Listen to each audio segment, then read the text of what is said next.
Yo. Hey, welcome back. Thank you for joining us for episode 10 of Retro Rewind. Dang, 10. You guys are at 10. Can you believe it? Where does the time go? So, how are all you guys today? Ryzak, how are you, sir? I'm awesome, man. I'm awesome. It's a gorgeous weather here in North Carolina this weekend. Nice and cool, and soccer's back. So we're good. Everything's great over here. Hell yeah. How about you, Ray? Man, first of all, happy Labor Day weekend. I've been gaming, trying to go through my backlog and finish some of these games. And man, the weather is beautiful out here in sunny California. Great. How about you, Jeff? Oh, are you muted, Jeff? How's the fires, Ray? Jeff, what the hell kind of question? What kind of question is that? Oh my God! That's all I know about California. It's all I see on Canadian news is that California is on fire. Yeah, well, lucky me, I'm in the Bay Area, so I'm surrounded by water. But that's in another area. All I heard about was some family from San Diego school district. They all went to Afghanistan for summer vacation. How bad is California when you're going to Afghanistan for summer vacation? Oh my God! How bad is it? Are you sure that was a real article, Jeff? That sounds incredible. Yeah, that does. That was on all the news. I saw it all over the place. These families. Yeah. Hey, man, just make sure you got fire insurance when you come to California. Apparently. Homeowners insurance. Yeah. Apparently. Oh man, we have a couple of awesome guests. We're going to get them out here. First one is a legend in my book. We have Rokk from Rokk Reveal. How are you doing, sir? Oh, wow, a legend. Thanks, man. I've always wanted to be a legend. You never get tired of hearing that, I'm sure. No, I know. It's awesome. He is a legend. I'm a legend. That's about as far as it goes. A legend. How are you guys? Oh, I'm so excited to be on Retro. Yeah, we're excited to have you, man. Very excited to have you on here. It's a pleasure, man. We'd love to hear about your personal gaming history and all that. We're going to go ahead and bring Duncan out real quick, and then we're going to dive right into it. So, here is Duncan. I want to know, what is that in the background? We're on a retro show, so you should know what that game is in the background. I don't know. I'm going to take a horrible guess. Is it Ultima? Nope. No? Oh. It's made by Sensible Software. Published by Virgin, if I remember right. Oh, Cyberpunk 2019. No. It's one of my favorite games. It was on. You can play it on PC. It was on Amiga. It was on the Mega Drive / Genesis, and it is a game which people may say is a bit apt. It's Megalomania. Megalomania. Yes. Was Bullfrog involved in that one, Duncan? No, I can tell you something really strange about this game. It was made by Sensible. If you look at the wee characters, they just imported the sprites from Sensible Soccer. No. Yeah. That's amazing. And they've used sprites in that and just don't change them about a bit. So there's your geeky sort of stuff there. Well, Duncan, starting with you, let's pretend nobody has any idea who you are or what you do. Can you explain to us and let us know what you've been up to and everything? Who am I? I am me. So I have been playing. Yeah, that's a fact. It's a hard fact. Total fact. total another fact. I have been playing games for basically more or less my whole life. I've been back my first. Probably going to get onto this. My first piece of gaming hardware was a C64. That is where I started off and played in the arcades, and I have owned basically most gaming consoles going. So I am a gamer from when I was a tiny wee lad up to now. So I just love gaming. Just before I came on here, me and Kelly were sitting there playing a game which is close to Rock's heart. I know that.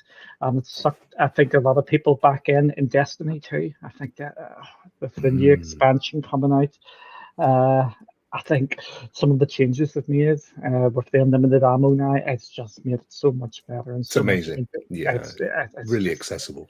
Yeah, it's just made it so much better. So how about you, Rokk? Well, I'm glad Duncan didn't have a lot to say about his history. So put your feet up, chaps. Go and make yourself a cup of tea. Because I go back to the point of just before electricity was actually invented. And or Horseshoes was the first game I ever played. 1873. That was the first game I remember playing. No, I mean I go literally back to the 70s on those really, really old original Space Invader consoles. I mean that was my first experience of gaming, and going on holiday and seeing one of those tables that do you remember used to have the flat tables with the video game embedded in it? It was just a screen projecting up. And I must have been, I don't know, 8, 9. So I remember from that kind of point, and then I was a massive fan of Star Trek as a kid, and any sci-fi really, but anything that kind of gave a sense of the future. And video games for me what else could there be? You could actually get a taste of the future in your home. So I think the first thing I think I ever bought, there was some home kit stuff that you could buy back in those days, and you could kind of put it together yourself and write all your own code, basic back in the day. But the first thing that I ever got was really a console, was a box called the Texas TI-994A. And actually I installed an emulator the other day and played Parsec, which was the one game that I can remember saving up for. And it had voice synthesis. It was literally a woman going, next level. It was amazing. From that very similar route to Duncan, I always say this as well. I think particularly if you come from North America or Canada, the Japanese consoles, I mean, that's where gaming really, really started and where it was. But that wasn't always the case, certainly in the UK. They weren't as big as they were in North America and Canada. So they kind of passed me by. So I went very similar route to Duncan, kind of Commodore. In fact, it was ZX Spectrum, I think. And then C64. Get out, Spectrum scum, get out. No, I didn't. Well, I owned the ZX81, Doug, which was the crappy old black and white one that had, that like little Still rubber Spectrum. keys. Oh, yeah, okay, I didn't have it for long. But I then went to Commodore. So 64, Amiga, A500, down that road. Rokk, that Telstar you talk about, was that the triangle one with the gun on the side, or Telstar, the Texas? Do you mean? Yes, that one. Yeah, I'm sorry. No, it was a gorgeous keyboard with a slot on the side where you would put their carts. And I mean, you can still pick them up. I think they're on sale on eBay and stuff. And I keep meaning to buy one because as I downloaded the emulator, really, really good. I mean, no, the games were crap because, we're talking about, getting on for 107 years ago, but they're pretty cool. And then I went from. So did you ever have those handheld like sport games or something? Did you, like for car rides and stuff? We talked about that on other episodes. That's what we had. They were big here in Canada, so I don't know if they made it or where they were in so we had football, but I'm sure you had like soccer, and they were other ones where you're just in because back in the 70s we'd be in the back of the car and be a 3-hour car ride and 3 hours for you. You're probably in Italy, but you would be 3 hours for us, and we barely gone anywhere in Ontario. But like those little LCD things. They had those other ones. Maybe there was one on each end, or I had a Space Invader one. Were those definitely. I remember we went because we emigrated to Australia twice, and the second time, Jeff, I was 15. And those things were that was kind of all, and I wanted to take something on the flight. It's a 24-hour flight, and that's what I bought. I bought one. In fact, it was Donkey Kong, but it was the little, the gray background, the little black LCD characters, and I had that one all the way to Australia and back, and then I lost it because I was chased down a street by a girlfriend's babysitting father who had a shotgun and And this is going to make chapter 7 of my forthcoming autobiography. So I lost that game. I dived into a hedge to avoid the shotgun and lost that game, and I was gutted. But they were very big. We had those. Yeah, definitely. Better the game than your backside if you had a shotgun. Honestly, that's an amazing story. I must tell it one day. That is fantastic. So, Duncan, for you, what game was it for you that really made you dive into gaming? Like, there had to have been that one moment. I think we've all had it. No, I haven't. I've just been involved with playing games my whole life. I can't even remember the first game I've actually played because it's just been involved with me the whole time. Probably one game which sticks out in my head, but the first game I played in the C64 was probably Action Biker. And do you remember what was funny about that one, Rokk? Yeah, I remember that one. What was what about it? Did you say? What was strange about that game? What was it based? If I say, did it have soccer players as the sprites? No, it was no. I'm not okay. It was good try there. It was Skips. It was Skips paid for clumsy. What, the crisps? The crisps, crisps actually put the money towards that game. Or chips. Wow. KP Skips. Yep. Yeah. That was a game which comes to mind. But see, I just grew up back in the 80s. Arcades were everywhere, and not everywhere. And you could just go down and you stuck your money into the arcade. You played your Double Dragons, you played your Golden Axe, and games like that. Was that time game thing? What was that? What was it called? The one you shot a load of stuff. Time Crisis. Time Crisis. Yeah, the pedal that you could push. Yeah. Yeah. But Badlands is another one for me. The one that you had the big steering wheel and you could just go around blowing up all the different things. But gaming has been just part of my life, basically the whole time, and I was lucky enough to actually be able to get all the different consoles and things like that.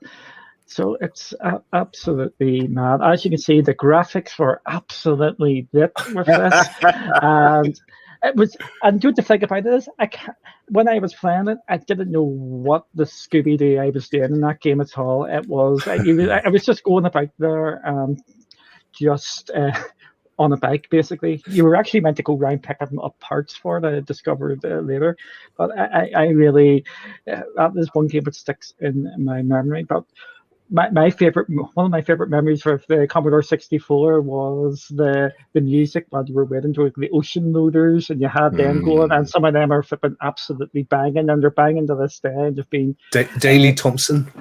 Oh, yeah, it's just I just love gaming, and it's such a load of fun.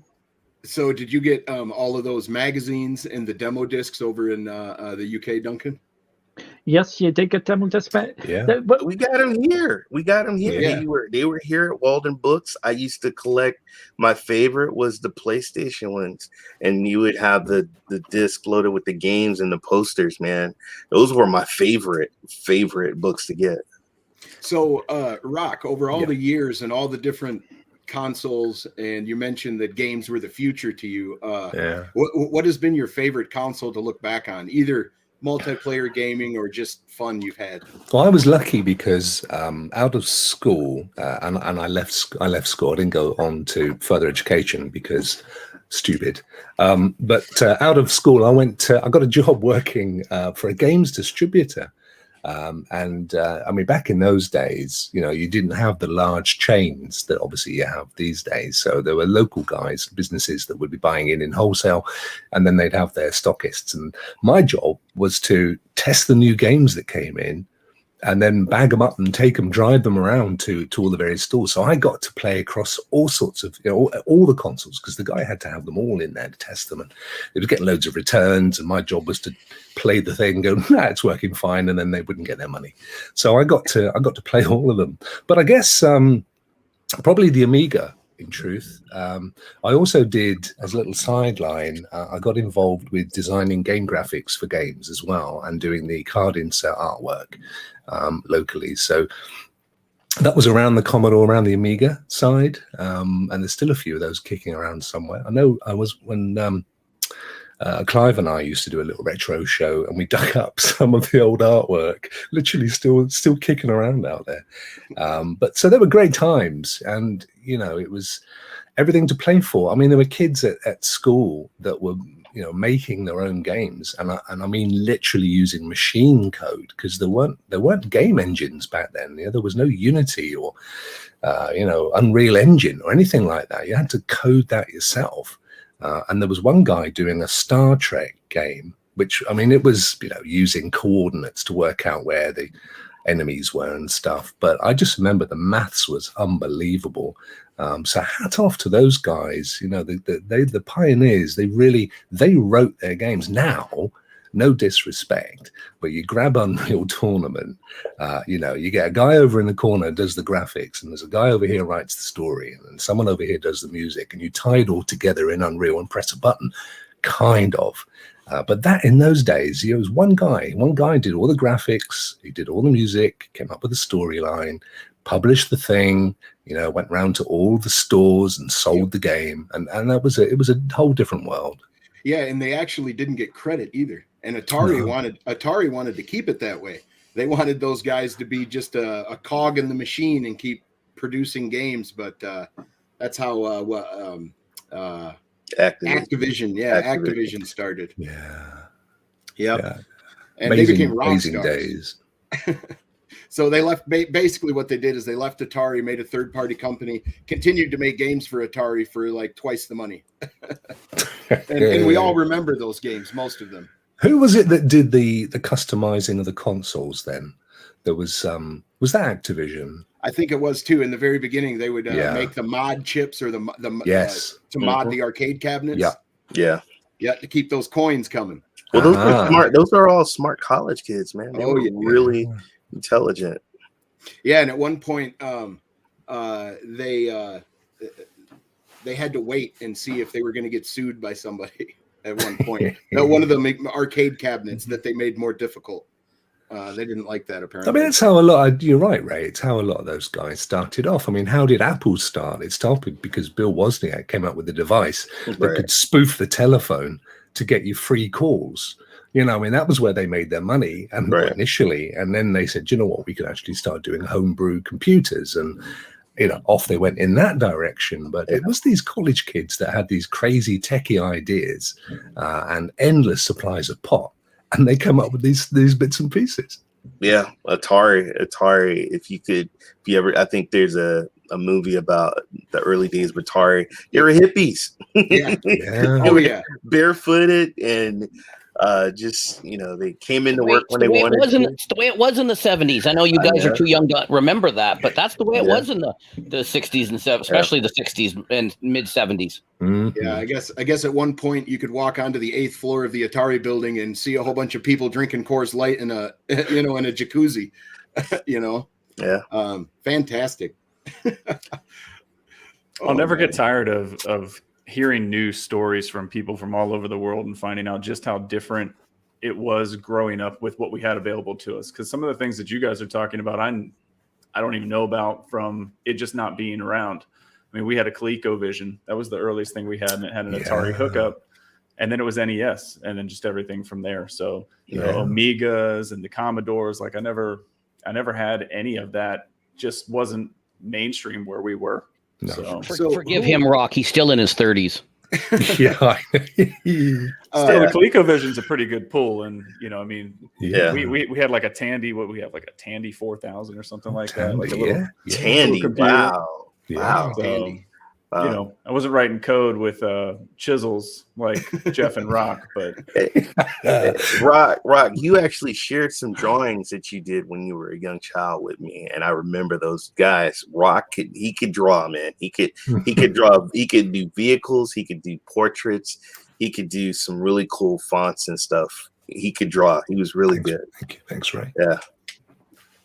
Yeah, so, that was my first love. I mean, it's the idea of going off and creating something with tech, and in a way, that's what I do to this day. With my business, as you know, we develop websites and software and mobile apps and stuff. But it's the creative side that excites me. And it's the blend of the immediacy of technology with the ability to see what you've created and appreciate what you've created. And to this day, it still excites me. So who here on the panel is an actual collector? And what I mean by that is I actually, because of cloud gaming and now how easy it is to emulate things, I actually don't have any old hardware or old games. Now I know a lot of people. You got a whole wall behind you. What are you talking about? Yeah, That's just the magic. Inserts. Yeah, that's magic, baby. But I know Ray, he is a collector, and I know Jeff does a little digging. But I'm gonna be honest, I'm having a hard time taking Ray serious with the Mickey Mouse ears. I know. But how about you, Duncan and Rokk? Do you guys actually do any collecting? Is there anything you had to have? Duncan? Oh, me first. Okay. I was looking into doing it. Then I went, nah, that's going to take far too much money and space. And I have went your route there with if I'm going to play on the old games, I'm going to emulate them or just buy them because, as you know, they're just getting re-released all the flipping time now or getting remastered and things like that. So I have knocked the collector in the head. I did actually start doing a bit of a Commodore 64 one. I was starting to do a bit of a NES and SNES sort of thing, but then it's just the crazy prices for some of the stuff now is just absolutely ridiculous. And I was like, there's no point going to be doing that if you can't do it proper. So I said, nah, I'll just emulate from now going forward. But anytime there's a new console or any new gaming system out there, chances are I will try and pre-order it. I've talked myself out from that new one with the yellow thing with the crank. What's that called? The play something or PlayStation? No, that's quite new. No. Did he say crank with a crank? Yeah. Yes. Yeah, steampunk. Yes, it's like it's the play date it is called, and yes, I'm not making up that name. It is like a retro sort of console, which is a bit newly like Game Boy, like it's like black and white sort of. It's not black and white, but you know what I mean. It's that sort of texture, and the crank is part of the. It's part of the feature, so you have to. I think I know what you're talking about. What does the crank do? It's just like one of the controls. It's you can. Oh, okay. So it doesn't you power it up or anything. You mean Playdate? Playdate, yeah. Yeah. So I was so close to actually getting that, and I just talked myself out from it, and I have cancelled the pre-order I had for the new television as well because I think that just looks a complete sham now.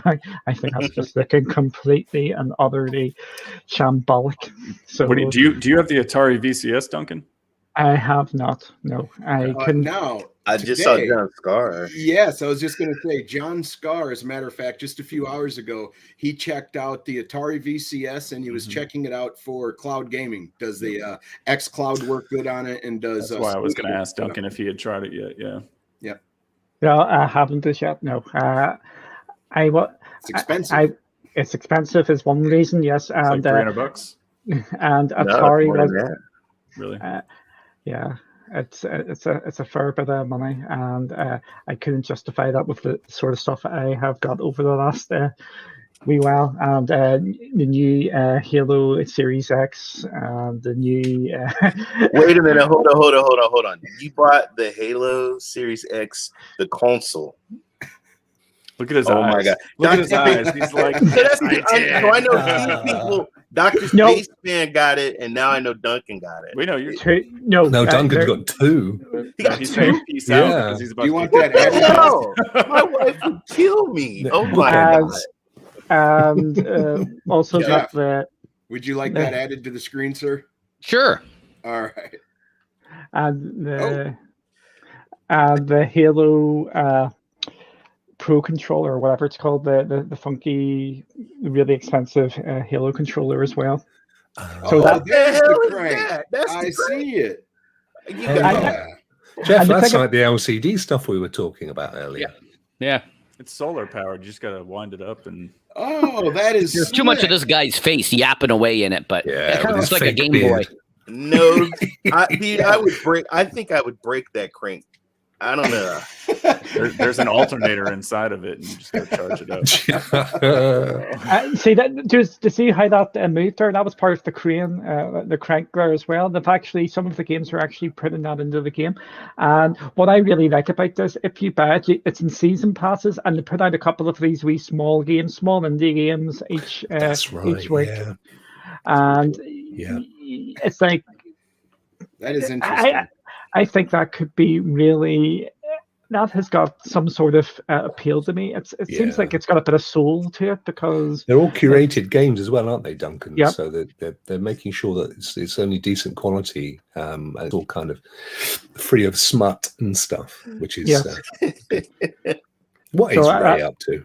That's Ray and Rokk out there. Definitely. Yeah. No, it doesn't work for us. I think you said smut. He giggled. Yeah, we can't help it. We're like a couple of 4-year-olds. But I think that looks really. It's really appealing, but I think it's just priced too much. I think it's about £150, like $200 sort of mark. So I think it's that. Yeah, it's that. Yeah, but that includes all the games though, and they keep throwing them at you every month. You know what? The little crank though, I don't know. That looks really fragile. I don't know. I'm just saying. But there'll be people watching me doing this. What the hell is he doing over there? He's getting the high score. Behind a bush. He's getting the high score. Oh my goodness! Have another one. Have you ever seen Grandma's Boy? I feel like Grandma's Boy is the perfect movie for all of us with the jokes. It is Dirty Grandpa. That's me all over that. Jeff would be Dirty Grandpa. Yeah. Well, I don't know if all of you guys have seen this in the news, but I don't know, about a month ago and a few months before that, there's been a few games that have been auctioned at a very extreme price, and it went all over the news. And I didn't pay too close attention to it until I watched a YouTube video, but let's bring up this article real quick. Rare Super Mario Brothers game sells for $2 million on site that sells shares in collectibles. Now, we'll get into the shares. I actually purchased it for $2 million, folks. It's right here. I unsealed it. I unsealed it. He unsealed it. Are you sending that back to Wada? Is that what you're All right. It says here, a rare copy of Super Mario Brothers sold for $2 million on Friday, the highest price ever paid for a single video game, according to an announcement from the collectible website Rally. What makes the sale unique, other than its mind-boggling price, is how it was sold. An anonymous buyer purchased the collectible from Rally, not surprising, which had sold shares in the copy of the game to investors. So not one person owns the game. Multiple people own the game, and then it was auctioned. Very, very interesting. Let's see here. The $2 million sale of Mario Brothers breaks the previous record for a video game collectible that sold for $1.56 million, which was the copy of Super Mario 64 from Heritage Auctions. And we're going to pop on over to Heritage Auctions for just a second and look at a couple of these games here. Now, I don't collect games, but I know a few people that are out in the trenches that like go to flea markets and game conventions and stuff. But I've never personally seen a game like this, seen a comic book like this. But let's Jeff, you see that Madden down there? I know you're drooling over that. Uh-oh. There you go. When Madden used to Wait a minute, how much is that Madden? When it worked. Because I'm gonna get some plastic and a hairdryer and seal it. Reseal it? Okay, this said it was sold on July 11th for $1.56 million. Now it's a WADA 9.8 A++ seal. That's top of the line. Of course it is. And Yeah, Yeah. which they say it is, which is another interesting thing. What a load of BS. Well, there are sites that sell fractional shares of, you can't afford an Apple share. You can buy fractional shares, right? Webull and others do things like that. So it's no different than that. It's just fractional shares of this, right? And then when it sells, you get whatever. Instead of owning the whole share, you get a fraction of it. Yeah, well, it's like 8 friends chip in to buy a car, and at the end of the week, when it's paid off, they have a knife fight to figure out who owns it. That's what it reminds me of. I don't think I could get into that. But yeah, it says here the Super Mario 64 WADA 9.8 A++ seal was from 96. We're a bit speechless on this one. What can we even say that would do this copy the justice it deserves? The cultural significance of this title and its importance to the history of video games is paramount, and the condition of this copy is just so breathtaking that we really are at a loss here. Now, I don't think Super Mario 64 is hard to find. What do you guys think? Well, look at the size of it. I mean, firstly, I don't ever remember a console that big. Or she's small. Yeah, which is very small. She's small, yeah. Man, I don't know. You know, they could probably go and take a game, put it in a box, and seal it. I don't know. Yeah, but what we do know is it's a ring, right? The auction house, the grading company, the syndicate that are buying the games, they're all together in creating a gaming bubble, the like of which we probably haven't seen since coins in the 80s, which, Ray, I know you know a lot about. Not necessarily because you were involved, but you were in the jewelry trade. Well, that's what guys. So guys, back in the 90s and early 2000, I was a jeweler and I used to appraise jewelry. And I used to have people, they wanted me to come out of the store that I worked to go into their stores. Like if you watch Pawn Stars and you do what is called appraise, and they would want me to tell some Pawn Stars, not porn stars. Pawn. Pawn. P-A-W-N. Pawn. Ray knows a couple of those too, though. They're nice. They're very nice. It's Ray's accent. Rock's having a problem with Ray's accent. No, it wasn't me that said it. Listen, Ray is the Ron Jeremy of video gaming. So you know, we all know what we're talking about. It's too soon. We can't mention him. We can't mention him in his legal issues. They're gonna cut our show off, man. They're gonna cut our show. But real quick, guys, what people wanted me to do is when I did appraisal on diamonds or color stones or watches, they wanted me to blow up the price. So when you come into a store and somebody's trying to sell something, they would say, "Hey, can you instead of saying it's 2,000, can you say it's more like 3,000 or something like that?" And I just I can't do that, because I'm certified. I want to be honest and I want to praise everything of what it is. And when people bought jewelry and I wrote their appraisals, they said, "Hey, couldn't you just make it a little bit more?" Because they wanted their appraisal to look more. Mm-hmm. But if the item is more, your premium is more. And if it got lost, you're going to pay a higher premium. But I have to, as an appraiser, I have to say what it is what it is. Yeah, and the thing is, Ray, Heritage Auctions, which is the name that will pop up for all of these sales. All of these big 7-figure sales happen within Heritage Auctions. Heritage is owned by a guy called Jim Halpian. He actually had to pay $1.2 million in fines because he was behind the coin bubble in the 80s. Okay. So, and if you look at Water, who is the grading company, and these grading companies essentially, their job is to, put an honest valuation on the quality of an item, in this case, the game. But Jim is an advisor on the board of Water Games. It's in his interest to make sure these games get graded because they go through to his auction house. His company takes 20% from the seller and 20% from the buyer, and 5% from the seller on every item. So on a $1 million game, he's making $250,000 or somewhere in that region. So the whole thing is a nefarious ring of connection. Even the syndicate of people that are on the board of Water, the grading company, the SEC, the very specific rules about this.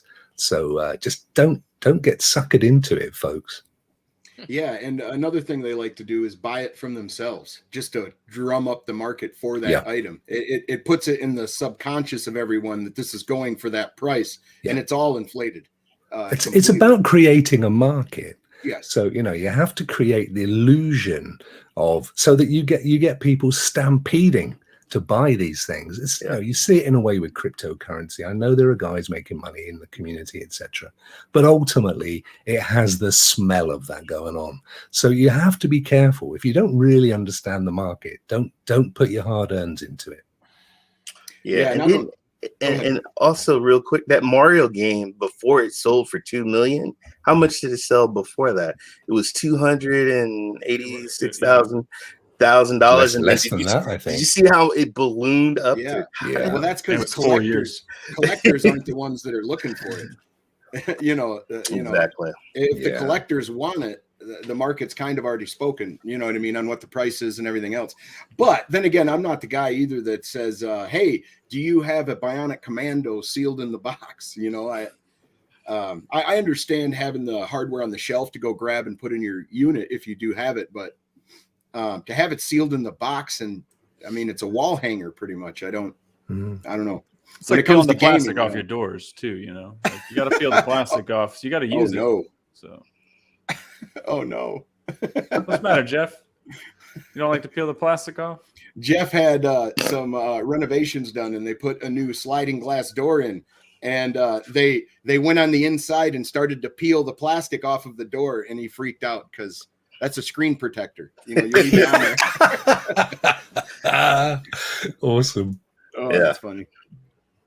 Yeah, so I don't know how many times I've walked into an actual collectible place and seen that Mickey Mantle baseball in the cube or the jersey on the wall or whatever, and they're all graded, and I don't know, it's kind of a fantasy now, man. I can't walk in there and look at that stuff and look at it the same way after seeing this this video and article. It's just remarkable. If there's money to be made, somebody's gonna try to find a way to rig it. They're gonna try to scam it. They're gonna try to. It's just human nature. It's just right. If there's something, they're gonna find a way to game it, market. Now they're doing games. Yep. Next 5 years or 10 years from now, we're gonna be talking about something that hasn't been invented yet. But that's gonna be the right. Rokk said crypto. It's the same sort of thing, right? Right. To be made, someone's going to be trying to cheat their way to, right? Yep. Yes, sir. So, Duncan, are you an RPG guy? What's your favorite RPG if you have one? Was it just the way you're sitting? The round 7. Yeah. Oh, see, again, my choices would change depending on what day you would ask. So today it would probably will go JRPG, it'll go Final Fantasy 9 because we've been seeing a lot of that with the PlayStation Now sort of stuff going. But I also loved Dragon Age, Origins. I really enjoyed that one. But RPGs, I try and stay away from them at this moment in time because they are just so long, and there's just so many games coming out now that I know if I started playing an RPG, I would be sucked in there for hundreds of hours because I go for where the shiny stuff is, and I have to explore every nook and cranny just to see. Just to see what's going on. But I do love the RPGs. But it's like I don't want to look at them just in case I get sucked into it again. But there's so many coming out now. And there's so many different choices and the different styles as well. What I'm actually liking now is the amount of RPGs we're getting from new countries coming out there. We're getting ones, instead of used to be just Japanese ones or the Western ones, we're getting some Chinese ones now. We're getting ones from other places as well. And I'm just really excited with that in general as well, just to see all the different countries coming on board. And I'm really liking what I'm seeing coming out from China, even though that may come a bit controversial. But there is a lot of really interesting games coming out from there because they are definitely putting the money there, and it's just so exciting. Yeah, I've got a huge backlog of some RPGs on Stadia now. I need to play Cold Steel and a few of those. I bought Judgment. I haven't even turned that on yet. But I keep going back to Baldur's Gate 3 for some reason. Their early access, they've changed it quite a bit, and I just keep sinking more and more time into that game. I think it's that D&D thing for you, though. Yeah, it is. It is. Because you can literally click a button and you can watch all of the 5th edition D&D rules, like the dice rolls going on behind the scenes. So it's very, very similar to a Dungeons and Dragons experience for sure. Getting lost in New World, the MMO. That's the one I'm waiting for. That's good. end of September, Ray. September 28th. Yeah. Yeah. What is accepted as the granddaddy, the first, the first RPG that invented the format? What is that considered to be? Ooh. It's kind of what was that show on Netflix? That guy was talking about it. Was it Ultima or was it some kind of Dungeons and Dragons RPG? You're talking about High Score. You're talking about High Score. Yeah. Now there was a guy that created a randomly generated game without there being any hardware. Like I can't remember how exactly he did it. Okay. What, Jeff. like on a bulletin board type of thing? Had to be, yeah. But yeah, I'm not sure. I think the very first one I think it's Dungeons and Dragons. It's Adventure, I think, for Atari. Is like the first one that kind of Adventure was Atari. Kind of had an end. It had a beginning, and you had to figure out how to use items, and it was kind of one of the first ones like that. It didn't really have a story; just kind of had dragons floating around, and But I think Ryzak is onto a thing here, because there were those kind of college bulletin boards that were just college kids could access them, and they figured out how to have those kind of and now you've got to turn left, and they would program all the stuff in, and you'd go left, and then there would be a chest, and then are we talking about was it Zork, or was more like storytelling? I just looked it up right here. A Calibeth World of Doom was on the Apple II. It was the first PC RPG, 1980. Probably the first mass-produced, purchasable game versus to be the first published service. RPG computer game. Yeah. What was it called? We know there wasn't none in the 70s. Calibeth World of Doom. Yeah, and a lot of those games, you didn't even have a character to move. It would be text. It would say, "Hey, you're standing at a mailbox, and what do you do?" And then you have to type something in and get. I remember playing a version on I think it was on the Amiga called. Do you remember Dallas? Jeff will remember Dallas back in the 70s, 80s. That's the one. I played a game like that on the. I think it was on the Amiga, and it was literally you would if you were lucky you got a graphic, but in the main it was you're going down the field, and then there's the oil thing, and you do this and stuff, and it was all like that. It was just text based. Right on. Yeah. Great stuff. Dallas. The very oldest game I played, I've said before, is Illusions on the ColecoVision, but I really had a lot of fun by the time I hit, I don't know, second grade or first grade, and we'd play Oregon Trail and the snake game where you'd move the snake around and stuff. Very simple stuff, but it was super fun. Until you caught games like Zork use the world's most powerful graphics engine, as I like to say, your brain. Well, that's what I started up. I had a friend that, hey Ray, you want to come over and play Zork? And we went and we played Zork, and back then I thought that was like, oh my god, this is amazing, And I started collecting Zork books too. I used to read when I was, even before video games, they had those books that had multiple, endings. Yeah. And so like the books, and then be like, okay, do you go left or right? If you go left, go to page 30. If you go right, go to page 40. Right. Amazing. And then you'd go do that. So even so, when I was younger, before we had video games, that would have been early 70s. Those books existed. So we used to read those books.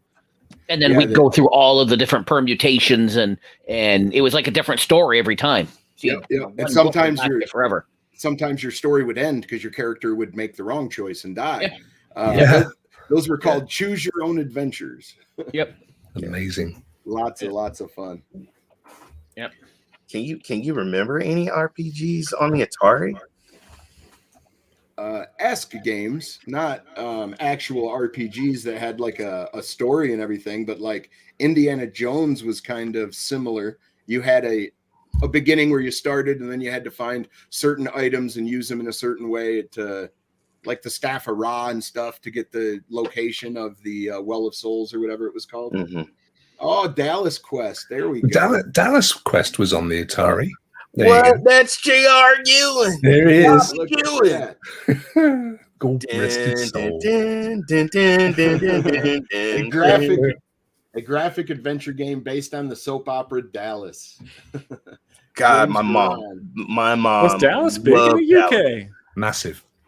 Yeah, Wow. it was massive, absolutely huge. Yeah, I mean, it's interesting because the parallels culturally, certainly from mid 70s, you would yeah, very very close. So our biggest show in certainly from my childhood on a Saturday night was Starsky and Hutch, which was also the biggest show in the States. Right. And Dallas was huge. We had Soap, we had Friends, you name it. If it's A lot of been big MASH. in the States, MASH, we have MASH. Yeah. You name it, we had it as well. Falcon Crest. Falcon's Crest, Dynasty. Or Dynasty, yep. Yeah. Not the Joan- game, but the Joan TV Collins. show. Yeah. But you know, in America, I remember a show called "Have You Been Served?" Are you being Oh, served? yeah. I love, Are you being served? I'm free. love And, all the and, you know, characters. can't I forget. Slocum's that pussy. show. You were going there, Jeff, weren't you? No, I was gonna say they just came out with the new version, which is horrible. Fantasy Island, Love Boat. Oh, really? Yeah, we Yeah, had see, all that see, stuff. that's what I don't like. Big Little John. Leave our classics alone. Stop it. Stop it. There's Yeah. no That's more what I was original saying from ideas. school So all watching these Love Boat. all these people in charge now, Recycle. they hear about them from their parents, and so then they bring them all, like MacGyver Yeah. and Do you know what I watched this afternoon? Quantum Leap. Wow. Oh my God. That's a good show. Oh my boy. God. I remember that. that's on. There was nothing else on the other night, and I had to put that on. Oh, And yeah, it's still I with a good. little. That's it. What was he called? Owl or something? And Yes. Yeah. No, it wasn't Twinkie. And there was Buck Rogers. He had Twinkie. I was a huge Buck Rogers fan Oh, because the lady, what was her? I think her last name was Gray, but she used to wear the tightest pants. Oh my Battlestar Galactica. Yeah. Even the Battlestar remake was good. Galactica. Yeah, with the Cylons. Yeah. That was great. That Yeah, great. I was a Cylon for Halloween Yeah. in the early 80s. Well, I have to give a shout out to one of my a show I watched as a child a lot, and I tell you what, even after all the years, we found out that there was he wasn't a shitbag. Mr. Rogers. I used to watch it was a his great show. film. What's Mr. With Tom Rogers? Hanks. What a great movie. Yeah, that was a Mr. great. Turns out Rogers. he was a nice guy, and I believe was- Tom. Tom's he never says anything that's untruthful. I like Tom. Yeah, it was Mr. Rogers was Never in a great. bad movie. And, No, we never had Mr. Rogers. I have to say that never ever. I know you came had a guy across. named Seville or something, right? Jimmy Savile, mate. I think Yeah, that's where you're Savile. going. Yes. No, Duncan, get me out of here. We want to go down the history of gee, Jimmy we're not Savile. going that. No, we do not We want to do don't. that. It's really bad. But for my hospital sins, stuff- I the met him a couple of hospital times. Yeah. Oh, he- Ross, No, that's not like no, I a was, big I was a lot older than the people that he frequented with in the main. That's right, and you're alive as well. Yeah, and I'm still alive. Now, we had I remember Captain Kangaroo. And he You know, Captain Dr. Kangaroo. Captain Kangaroo is Alice Cooper's father. No. For Get out real. of here. No, Really? that's real. Wow. I did. Oh, okay. I love this real. show. I did not know that. I don't think there's any of my Canadian peeps, Bruce and other people, but we had a guy, Mr. Dress Up, who was huge here in Canada. When did you do that Did he wear show, lipstick? Jeff? When did you do that show? How long ago did you do that show, Jeff? I wish I was Mr. Dress Up. Wow. He had his tickle trunk. He had Casey and Finnegan. If my Wait a Canadian minute. peeps Won't Did you say should have brought this up when John Did you say and Twinkle Trunk? Did you say Twinkle Trunk? Tickle Trunk. Tickle Trunk. That's where he kept all his costumes. Where's Wow, my Mr. Dress when I Up. need him? Where's Come on, my kids. when I need Come him? and look at my little Twinkle Trunk. Oh dear. We had the Teletubbies, but you guys have had that, and now they've got a new version. God. They've got a new version in Afghanistan called the Teletubbies. There we go. That's right. Dismal knows Mr. Dress Up. That sounds like a great show, Rock. I would tune into that. Teletubbies is good. Yeah, no. Yeah, I gotta go on There's YouTube and I gotta an all-male cast. When Duncan said earlier that new RPGs were coming from countries like China, I was going to say, yeah, you're definitely going to have a new themed RPG coming soon. But I didn't take it as far as you. Yeah, I've got to go. They got a there's a Chinese battle royal on PlayStation. I think it's called Battle Legends or something. Did you Legends guys? of- since Yeah, we're but all China, gamers, if you're under 18, you can only play for 3 hours a week now. So yeah, that's what I was going to ask. What are your guys' opinions on that? On the government itself telling, the given regulations on how much gaming. A country that tells you can't have any daughters. I mean, I find it fascinating because one of the largest game companies of all is out of that country, and Tencent, right? Yeah, and growing. Yep. So, well, hey, you know what? Look, they don't want the kids to just like waste they want them to focus on their schoolwork, their chores at home, and not have video games damage their brains. But they have esports academies in China. I mean, dedicated schools. Yeah. In fact, I don't know if you guys know this, but I'm an ambassador for the first esports college degree in the UK. I thought you were about to tell us you were going to graduate. Yeah, I didn't go, but they didn't pick me for my brains. We talked about this on No Yes Men with Ryzak and Anthony, which is Thursdays at 5:30. And I said, you know what?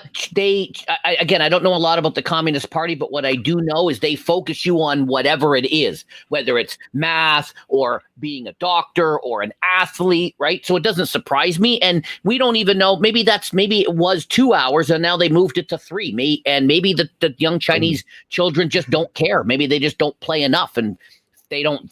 We think it's a big deal because we're all addicted. But maybe over there, like Ray said, they focus on their education. They focus on whatever the government wants them to focus on. So maybe 3 hours a week is more than enough. We don't know what the government hold for me. We come from a free country, so I would go to jail. I'd be going to jail if I was over there because I game all the time. I game late. I wouldn't be able to follow that rule at all. Yeah, not you. It's under 18, so that would be Ethan. Ethan would be going to jail. I gotta restrict him. I have to restrict him and homework. You can't. I mean, we can't judge other countries on our own cultural. No, exactly. Exactly. We don't know. I mean, that, as Jeff was saying, for an under 18 in China, that may not be an issue. I'm stuck into my studies. This is what. And it's the same in India. I'm very, very focused on certainly the middle classes on education. So for them, culturally, it's not an issue. For us, we think civil liberties, gaming, but we're completely different. And who's to say it has the best system? Yeah, good point. And we talk about this. I can't remember if it was. I think Duncan said something about the graphics of an old game, but at the time that was state of the art. You can't put today's lens on an old game, just like we're putting our own lens on what's happening in China. We can't put today's lens and go, that look at the graphics, they were horrible. But back then, that was state of the art. Yeah. Well, you got to look at it this way too. In China, they might go, "Hey, it's mandatory military service. If we drop it to 3 hours, we're not going to have chunky people. We're going to have more. I mean, we're not going to have to get them in shape. Who knows? No offense, Ray. No offense. Whoa! Shots fired. That's all right, Mr. Dress Up. Twinkle. I'm just glad that, I know why Mr. Dress Up was your favorite show. I'd have no problem running behind Ray. If Ray's my offensive lineman, I want someone like Ray if I'm going to run behind him. Not if he's eating berries. You ain't running behind me, brother. I'm letting you know right there. He ain't running behind me. Are you saying you can see over him, just not around him? Oh, man. Bless him. I'm just glad Rock's here so that Ray could lift his chin a little on his camera today. Whatever. Hey, Jeff, I'm going to bring up your This Week in Retro, sir. Oh, already? Go over some of those games. Boom. And boom. Take us through it, sir. So every week, for those that are new, I dig out over the next, week to 10 days. What was released on that day way back when. We never really asked Duncan or Rokk, what does retro mean to you? Yes, like where does retro start, right? I try not to pull anything past 2000 and something. Most of the stuff is in the 70s and 80s, a little bit of the 70s, maybe the 80s, and a lot of 90s, right? Once it starts getting in the PlayStation 2, I'm like, is that really sort of retro anymore? It is to me. Jeff, you just reminded me. So let's remove this for just a second and let's ask that question. We do ask that to everybody that's on for at least the first season and your first appearance. What is retro to you and what does it mean to you? Like the actual like word definition, whatever. Starting with you, Duncan. You go to me, give the older guy more thinking time. That's discrimination. For me, retro. We've moved on. I think it's like 2, maybe 3 generations ago. So for me, it'd be up to my PlayStation 2 now. Would probably be the retro sort of era now. Time is just moving on so fast, and it's just scary to think. Is that due to a graphical change, in your opinion, Duncan? Just that's when graphics started to take the turn, PlayStation 2? No, it's just time. Basically, it's we're in PlayStation 5 now, so that's 3 generations ago now. So that's a fair bit of water under the bridge. But going to the graphics, for me, believe it or not, I think the worst aging out of all the consoles and all that is the PlayStation 1 era, where when they were just starting to get into 3D graphics. I think if you go back and play some of them games now, a lot of them have completely and utterly aged for me, and some of them are nearly completely, it's not unplayable, but it's really just difficult to go back and play them. And the one I'm going to give an example of is Final Fantasy VII. Going back to that now, I just find that really clunky. I just don't like it. If I'm going to play that, it's be better playing the remake of that. That's the generation I think is going to look back really poorly until they can get some upscaling and things like that, because I just think it's just really quick. Really put it hard. on Twitter. Duncan said Final Fantasy VII is trash. Pass it on. Exactly. I do my retro streams. A lot of PlayStation 1. I played the other night. I played this. I think they still hold up. I enjoy. Yeah, they're not today's graphics, but I don't look for today's graphics. I think the PlayStation 1. I think they still hold up. You know what? I gotta agree with Duncan though. I'm gonna say half and half, because there's some games that I went back and played, and I'm like, I played a game called Dino Crisis, and it was like the character was like just bump, and I'm like, how did I play this back in the PlayStation 1 days? You know, and then there's some you didn't know any better. Then I could play. But I played when we were talking about Metal Slug, and I went back and played Metal Slug. I was oh my god, I could not stop. No. So I mean, yeah. And then my son, he just, no matter anything, he laughs at everything. It's like the Stone Age, you know, Atari and PlayStation and everything. Yeah, Ray summed it up there. It's like the control systems. It's not the actual graphics. It's how they feel, and when you're moving about, and even the really stupid stuff which we've got used to now in the saving as well, because every 2 seconds you get saved. It's just how things have moved on. Some things you can go back and play it. I think the NES and SNES and even the N64, you can go back and play them, absolutely no problem. But I just think the PlayStation 1 era, along with original Xboxy type stuff as well. Yeah.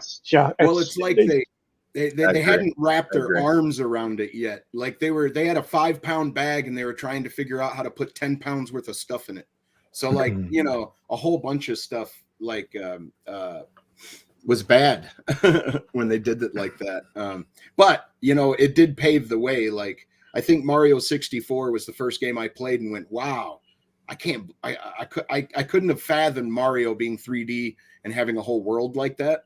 And to play in it was remarkable. And I thought, wow, what are they going to do next? And then shit, they gave us Zelda in 3D, which was fantastic. When you go back and play NES games or anything where you had to use a D-pad and you can use the joystick, do you still use the D-pad or do you use the joystick? Yes, I use the D-pad. It's different to me. The D. You do joystick, do you, Ryza?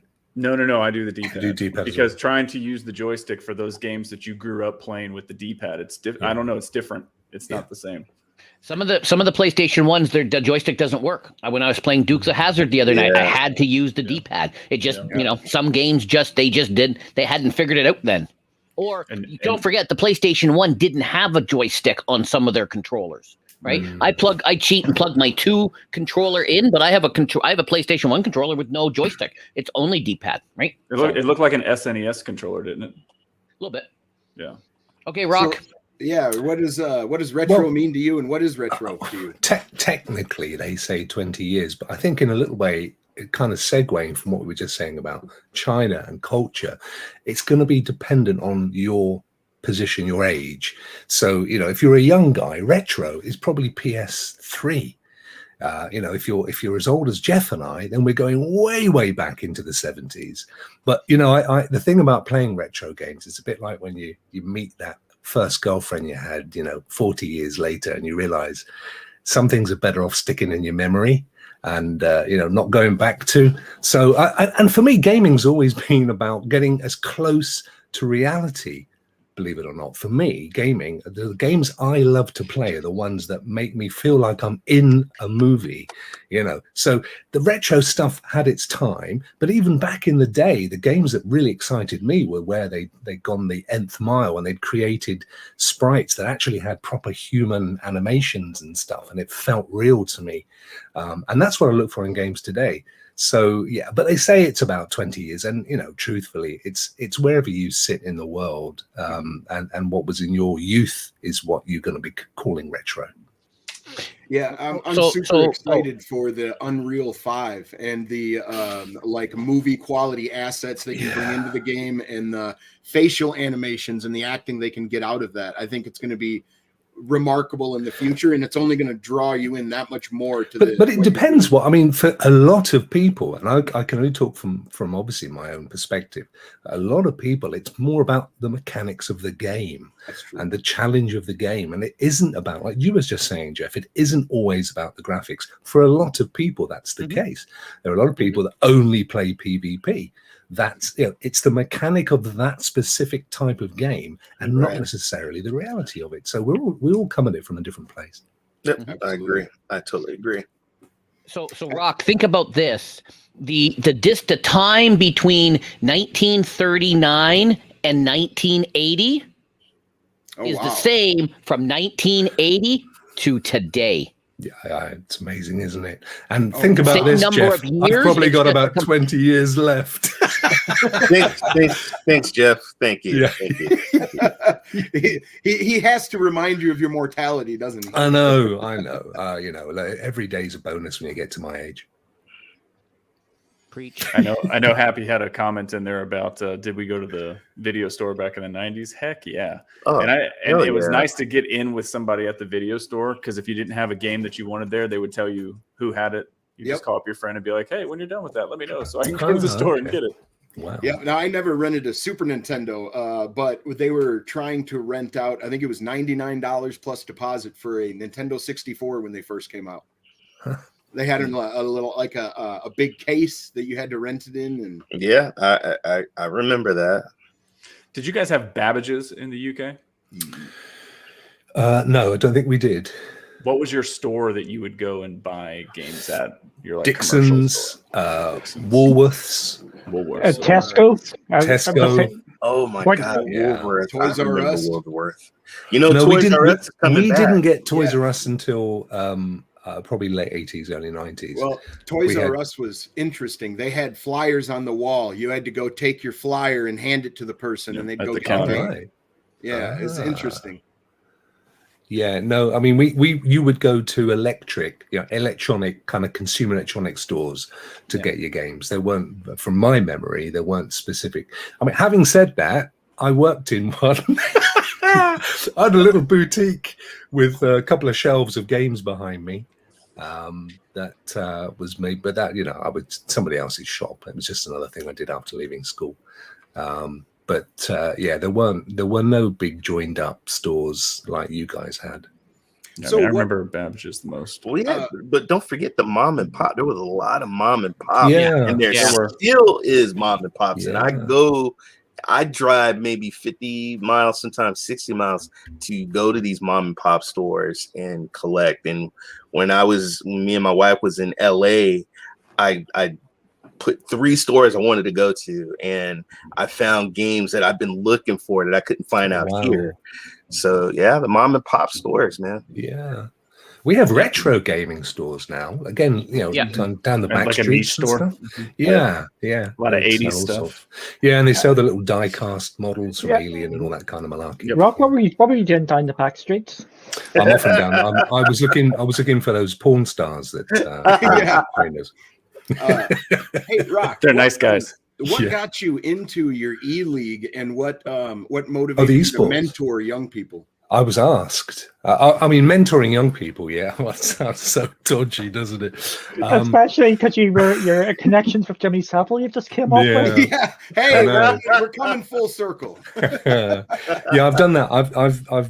I've been involved in that for a few years with local colleges and universities, largely because I'm in business, and so it's the business courses, the entrepreneur courses, and so on that invite me in, because I don't have a typical business background. As I've said, I didn't go to college. I left school and went straight to the wide world and made all the mistakes. I'm still making them to this day. It's not big and it's not clever. Kids, go to school. But that's why they pull me in, because I've got a different story to tell from my very working class background. So on that level, they also know I'm also known locally as a gamer anyway, and I never miss an opportunity to big up the sector. So just recently, our local college decided to invest in an esports course, and it's not about developing you as a player at all. It's about developing people that want to be involved in the business, putting on the events, agents, managers, that kind of stuff, in marketing and so on. In fact, they frown on people that just, I'm really into Call of Duty and I fancy this. So they've asked me, because again, they know that I'm into gaming. I think they told me last week they're putting on a local event. They want me to compare it. Now, I said to the wife, she goes, "Oh, you'll enjoy that." I said, "No, I won't." Have you ever seen a sports compare with 12 pages of notes? Every player, they know everything they've ever done. I don't do research. How am I going to know? But it's lovely to see it. It's just great to see the investment. This is, they've put 7 figures into this. They've built a dedicated building for it. And they've asked me down on Tuesday to show me over. So, yeah, I'm really excited about that. But I've always loved working with those kids. And, the first thing I always used to do was walk in there and they'd think, "Oh, who's this idiot?" And I go, "Oh, sorry, guys, I've just been playing Destiny," or just would have, "Oh, he's a gamer. Yeah, what are you playing at the moment?" "Yeah, I'm doing a bit of Call of Duty." "Oh, yeah, I've been playing that one as well. Have you played the next season?" "Oh, yeah." And then they're in, the ears are open and you've suddenly connected. And then I can talk about the stuff that they got me there to talk about. What do you do after college? How do you get into business? All the pitfalls and stuff. But I'm doing it from a level. I've started at their level, and then we bond and move on. So I love it. Absolutely love it. Yeah, the esports buildings they're sprouting up all over North America. They're all over the place, and there's one in Chicago, and we're all big fans of Liquid Bit and they're doing a big esports tournament in Chicago. I forget when that is. Ray, I don't know if you know. Jackie was talking about it, but yeah, so they're sprouting up all over the place in North America. We're a little bit behind here because of COVID, and we had some plans of some stuff up here, but COVID sort of shelved a lot of that, and we're behind the US up here in Canada, in some parts, at least where I am. So we got. Hey, how's the election coming? We got. What's that? It's in 15 days. Our election period's half over. Dang, all right. Wow. I gotta go vote next week. For a new governor. I'm saying, But, Kevin, vote for Kevin. Vote for Kevin For a new Paffrath. governor. Oh, they're trying to recall the governor, but yeah, be careful there, Ray. Yeah, I'm not gonna tell. Don't let those fascists in, brother. Don't let it happen. Ray's like, "I'm not going to let that happen. Rock's neighbor gave me a shotgun." Yeah. But just so you guys know, we got I'm not going down the gun talk. The basketball team that we got out here is the Golden State Warriors. We got Steph Curry. Him and some other NBA players have invested in e-teams. Yeah. And I got a friend in LA that works for NASA, and he has an e-team. And so a lot of people are e-teams is where it's at, man. They're filling up the stadiums. Yeah, They're huge. They're huge. absolutely. And the money is unbelievable. And not just the winnings, as we've said earlier, the marketing and the agents and the fees and stuff that are kicking around. It's unbelievable. Well, the NBA has their E-League, right? It's right. Yeah, Razak's son is awesome. My son, he plays Fortnite. He's actually, I seen him. He's like, Dad, look, I got another chicken dinner winner. I got another chicken dinner winner, and I'm like, holy cow! They're like Rain Man, aren't they? And these kids are in another world. I play the game. I sniped in the head. I'm dead. And I'm saying it's good to know that those skins you're buying are helping him. Well, when he asked, "Hey, Dad, what college am I?" Hey, you spent your college fund. Spent that, on that Spider-Man skin. Yeah, you gotta get him playing Rocket League, Ray. That's where it's at. Yeah, Rocket League's good, but he's Fortnite, dude. Him, all his friends, man, they have Fortnite parties, and now Fortnite has they got concerts. Oh, they've been doing that that's old, Ray. They've been doing that for years. I know, but he's like, I got to get back at this time because I got to start singing, and he's with his friends, and they're all dancing and stuff, and it's like, why didn't I have that when I was young? Have they got that guy? Why did I have that when I was young? What's that? Have they got that fella on there, Billie Eilish? He's supposed to be quite good. Stop. I got the Disney Plus channel. I'm actually watching the concert tonight. What, Billie Eilish? Yeah. She's Japanese. She's actually, her real name's Irish. Will you stop? Will you stop? Oh, man. All right, Jeff. This All right. retro. September 5th, 1995, Street Fighter, the movie for PlayStation. Oh, you got a little video. Yeah. Okay, here we go. Yeah, the old PlayStation, as Duncan was just talking about. This is probably one of those it's games. right there, plugged in, right there. I'll be playing some Oddworld tonight. Fortnite is just Minecraft for older virgins. That's his favorite game. That's hilarious, Brad. I like that. So I should say quiet because I play Fortnite occasionally. Do you do all the building and all that stuff? Look at that FMV. No, that's far too complicated. I just go around shooting people. And yes, I have won a couple of times, and even in singles and solos as well. Now, we laugh now, but this movie was actually really, really popular. I remember me and my friends. Is that John Van Damme there? Yes, it is. He's Guile. Yeah, he does the splits in this too. Yeah, he does the splits and everything, Ryzak. I tell you what, though, Mortal Kombat, the first Mortal Kombat movie, beat the crap out of this movie. I think so. I think so. In quality, anyway, and entertainment. Come on, Ryzak. Come on, Ryzak. You know Mortal Kombat, the movie, was better than this. They did some good come on, when you watch this movie, if you like Van Damme and you watch this movie, the first thing you think is, why aren't I watching Bloodsport? That's true. I mean, look at that. Did you see that punch? Oh my God! Come on! Come on! Look at him! Did you see the string? It's kind of like Power Rangers in a way. Wow! The movie, the game. You can have Mortal Kombat because nothing compares to the Teenage Mutant Ninja Turtles movie. I'm sorry, but I'll take this Street Fighter right here. Yeah, but you see, now here's the thing: Britain versus America. It's actually not Teenage Mutant Ninja Turtles in Britain. What? Well, no, it is, but the reality is that we call turtles tortoises. Tortoises. So what you actually have is Teenage Mutants Super Thingy Bob tortoises. That's what you've got going on there. No, I thought you were going to go for it. Wasn't even called Ninja Turtles over here. It wasn't. Was it, Duncan? It was Hero Turtles. Because I didn't want to use a ninja. It's only over the last since the reincarnation again. Hero Turtles. Yes. Yeah. Wow. We had a few like that. There was another cartoon where they changed the name of it. Was it still Teenage Mutant? No, I don't even know that it was. How could they do the theme music? Teenage Mutant Turtles. No, Teenage Mutant Hero Turtles. That's what it was. He's right. He's right. All right, I gotta go do some searching. I gotta hear that. I'm looking it up right now. I gotta go hear that. Tortoises. It's a tortoise. There it is. Look at that. That is crazy, dude. Pop that in. I gotta see that. You call them lamb turtles. What is going on here, Ray? Shut up, Duncan. All right, man. So that was the Street Fighter the movie PlayStation game, which didn't look very good. So I put the next one in for Amazing. Ray on the N64, San Francisco Rush 2040. We haven't gotten to 2048. Hey, let me tell you. I remember getting San Francisco Rush for the Nintendo 64. Yep, I went to GameStop. There you go. GameStop. Yeah. I remember getting that. Blue Stinger, for the Dreamcast, released in the US. Such an underrated platform. I'll Blue say it every Stinger. time. Oh, by the way, I do have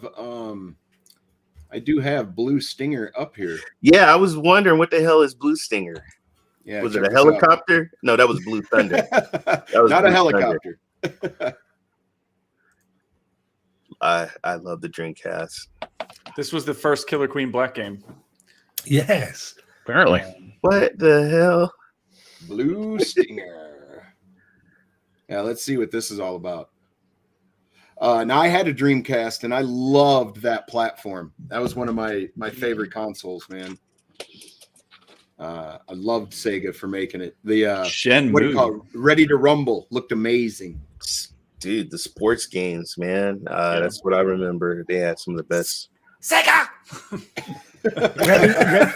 Ready to Rumble. That was such an amazing game. It was. I love 2018 is present day. I have it over here. I played the hell out of that game. Yeah, Ready to Rumble had such cool animations, and it just looked like more arcade than any other fighter out there at the time. It just looked amazing. Yeah, That's some good anti-aliasing there. Hey, look, it's Ark. Hey, plug Don't Jim go there. settings in. Don't go there. don't go there. But I know if you hit the squiggly line, you can update this to 60 FPS. Just Okay, Yeah. so what is? Wait a minute. I'm really lost because what? Whoa! Yeah, what is he doing there? Whoa. it looks like it's got a higher frame rate than Like, yeah, Ark, man, anyway. Fuck. Oh dear. Was that guy making a drink? yes, he was. Look like Bill Cosby. Say for your Oh, mom. I love the diehards. The Die Hard trilogy never came to North America. I have since discovered, because I'm on the hunt for it and doing some research, it never got released over here. It's only available you can get it in Australia. I found a bunch of places on eBay in the UK. Hey Jeff, guess what I got? You got it? Herpes? Do you? Shut up, For Rob. which one? Huh? You have it for the PlayStation 1 or 2? No. I got Die Hard PC. Oh, PC. Hey, Yeah, I'm Rob, talking about, the Rock and PlayStation. I think the Duncan. PlayStation 1 version or 2, whichever one we Gumby. talked about last show, never got released over here. Jeff, Yeah. I just found it for you for No. $13. Nice. Sierra Rose was interested if you guys had Gumby over the No. across the Oh, way. Gumby, yes. No, we never had No. Gumby. Mm-mm. Gumby and Pokey. No. I still We don't had know Play it. School and Grange Hill. Oh, there we go. Grange Hill. That was an Interesting. awesome show. Did you You enjoy You know, Grange he Hill? was Hill? dangerous because he spells Yeah, it I- one T.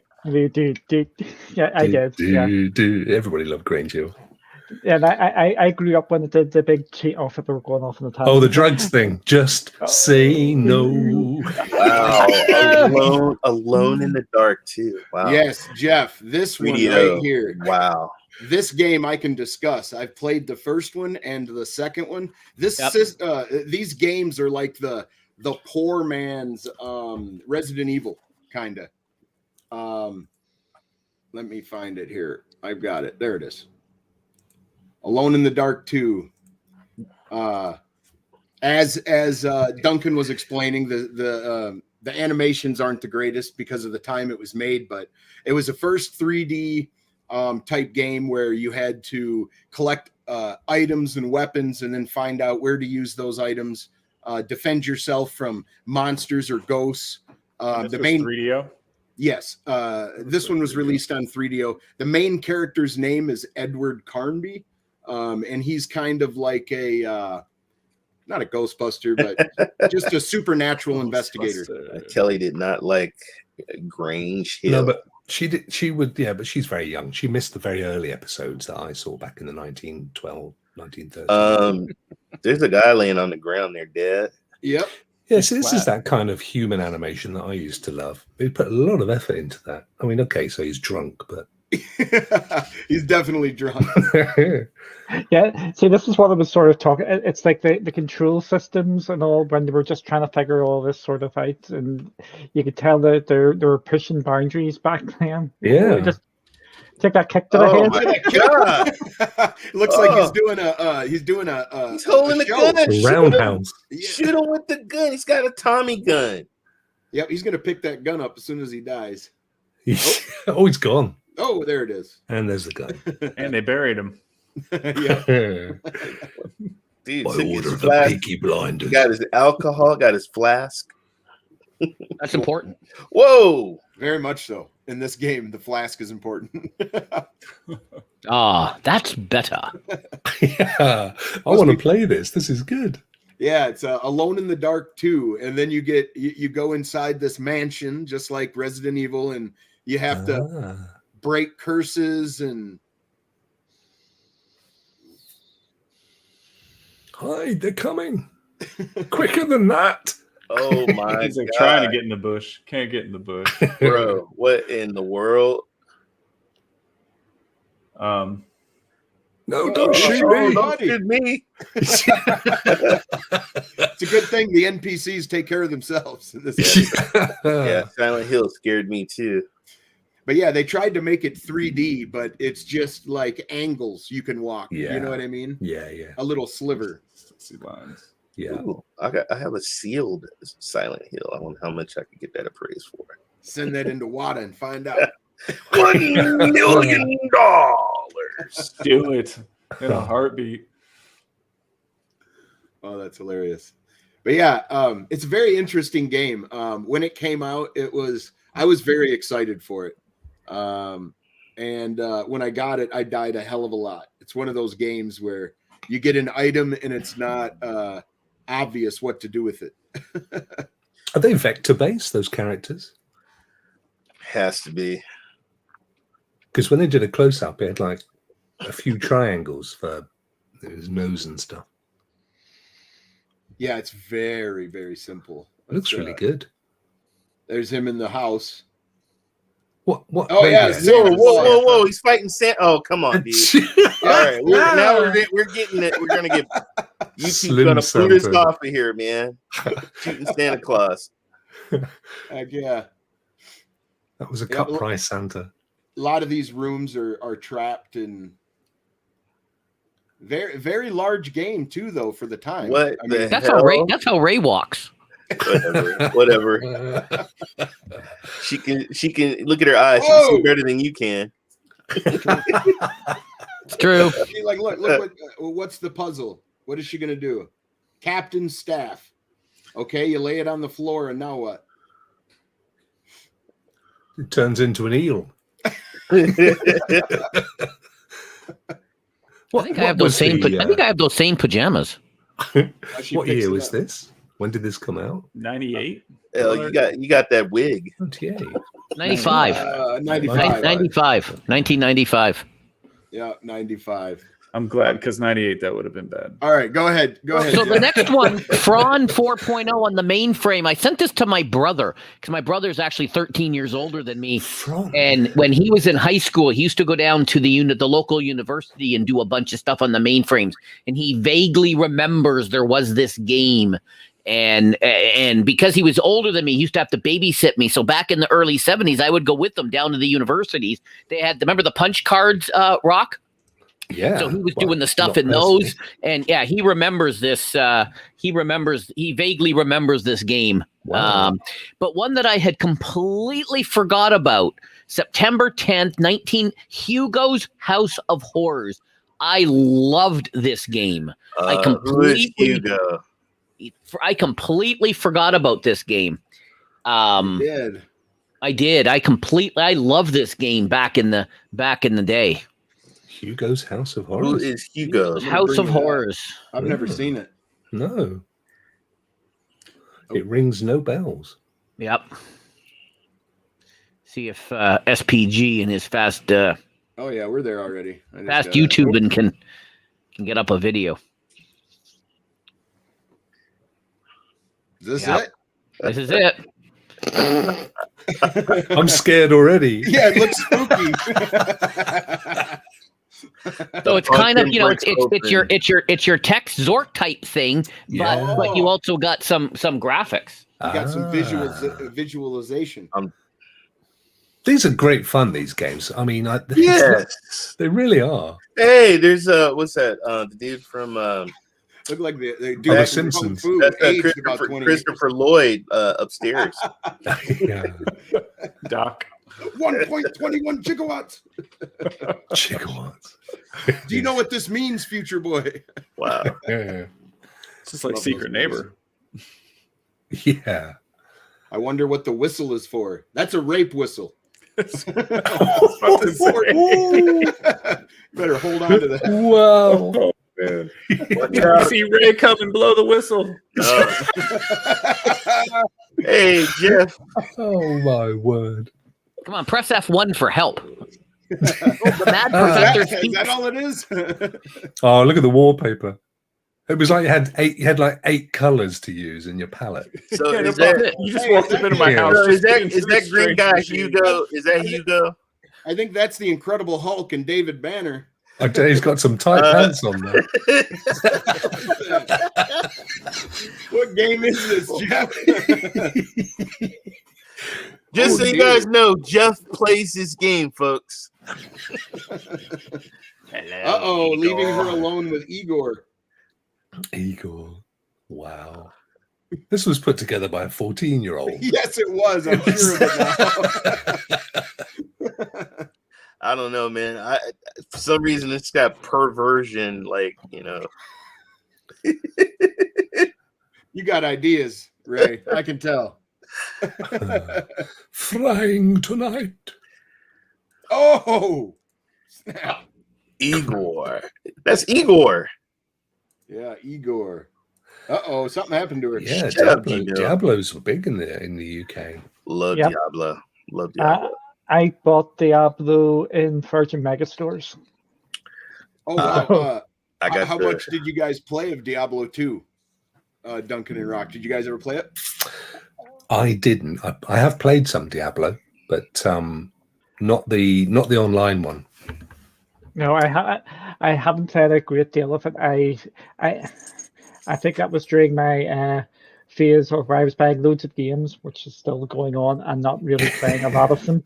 But I dipped in and out from it. I didn't really grab me. Did you like it? Who are you referring to? Diablo? Yep, Diablo. The guy's up above me. Everybody else is. Well, we're all above you. Yeah. I like I got the chess set. I got the first, the second, and the expansion in the big box. I'm wow. looking forward to the number 2's remake or whatever it is. That's looking Remastered. remastered. I don't know how much you guys play mobile games, but they're supposed to be coming out with Diablo Immortal on mobile. Yeah. It's been talked about for like a year and a half now, and it just keeps getting pushed back. And I like Cypher. there's rarely new news about it, but it looks like they've got a full playable game, so I'm excited for that. Heck yeah. You have to see what how that turns out and everything. All right, Jeff, we're on to the next one, sir. Oh, there we go. All right. So I don't remember G Darius, but it came out for my PlayStation, so I might look at that I up. remember. That was Ray's buddy in school. Is that a shooting game? Parasite Eve 2. Actually, and then, of course, Mortal Kombat came out on a bunch of different platforms. That was Parasite. I actually had a friend in high school named Darius. We You called had him a friend? They called him Homie G Darius. Holy I crap. had a friend Darius in high school. Parasite Eve was his Yeah, girlfriend. you listen to Darius Rucker. Hey man, he talks about Raleigh and his Siphon Filter, but there's a new game in the works. That'd be awesome if there was. I used to love those games. The Siphon Is Filters. this Darius, this thing that we're seeing? Which No, that's one is this? Which one is this? California RPG? right now. Oh, this is Parasite. That reminds Parasite me of Eve. the beginning of Yeah, Parasite Oh, hello. Eve is very similar to Resident Evil Ah, as well. Same kind of angle hallway type. yeah. I remember going and buying Parasite Eve and playing this. Oh my god, this is just bringing back They were memories. good. They were good graphics.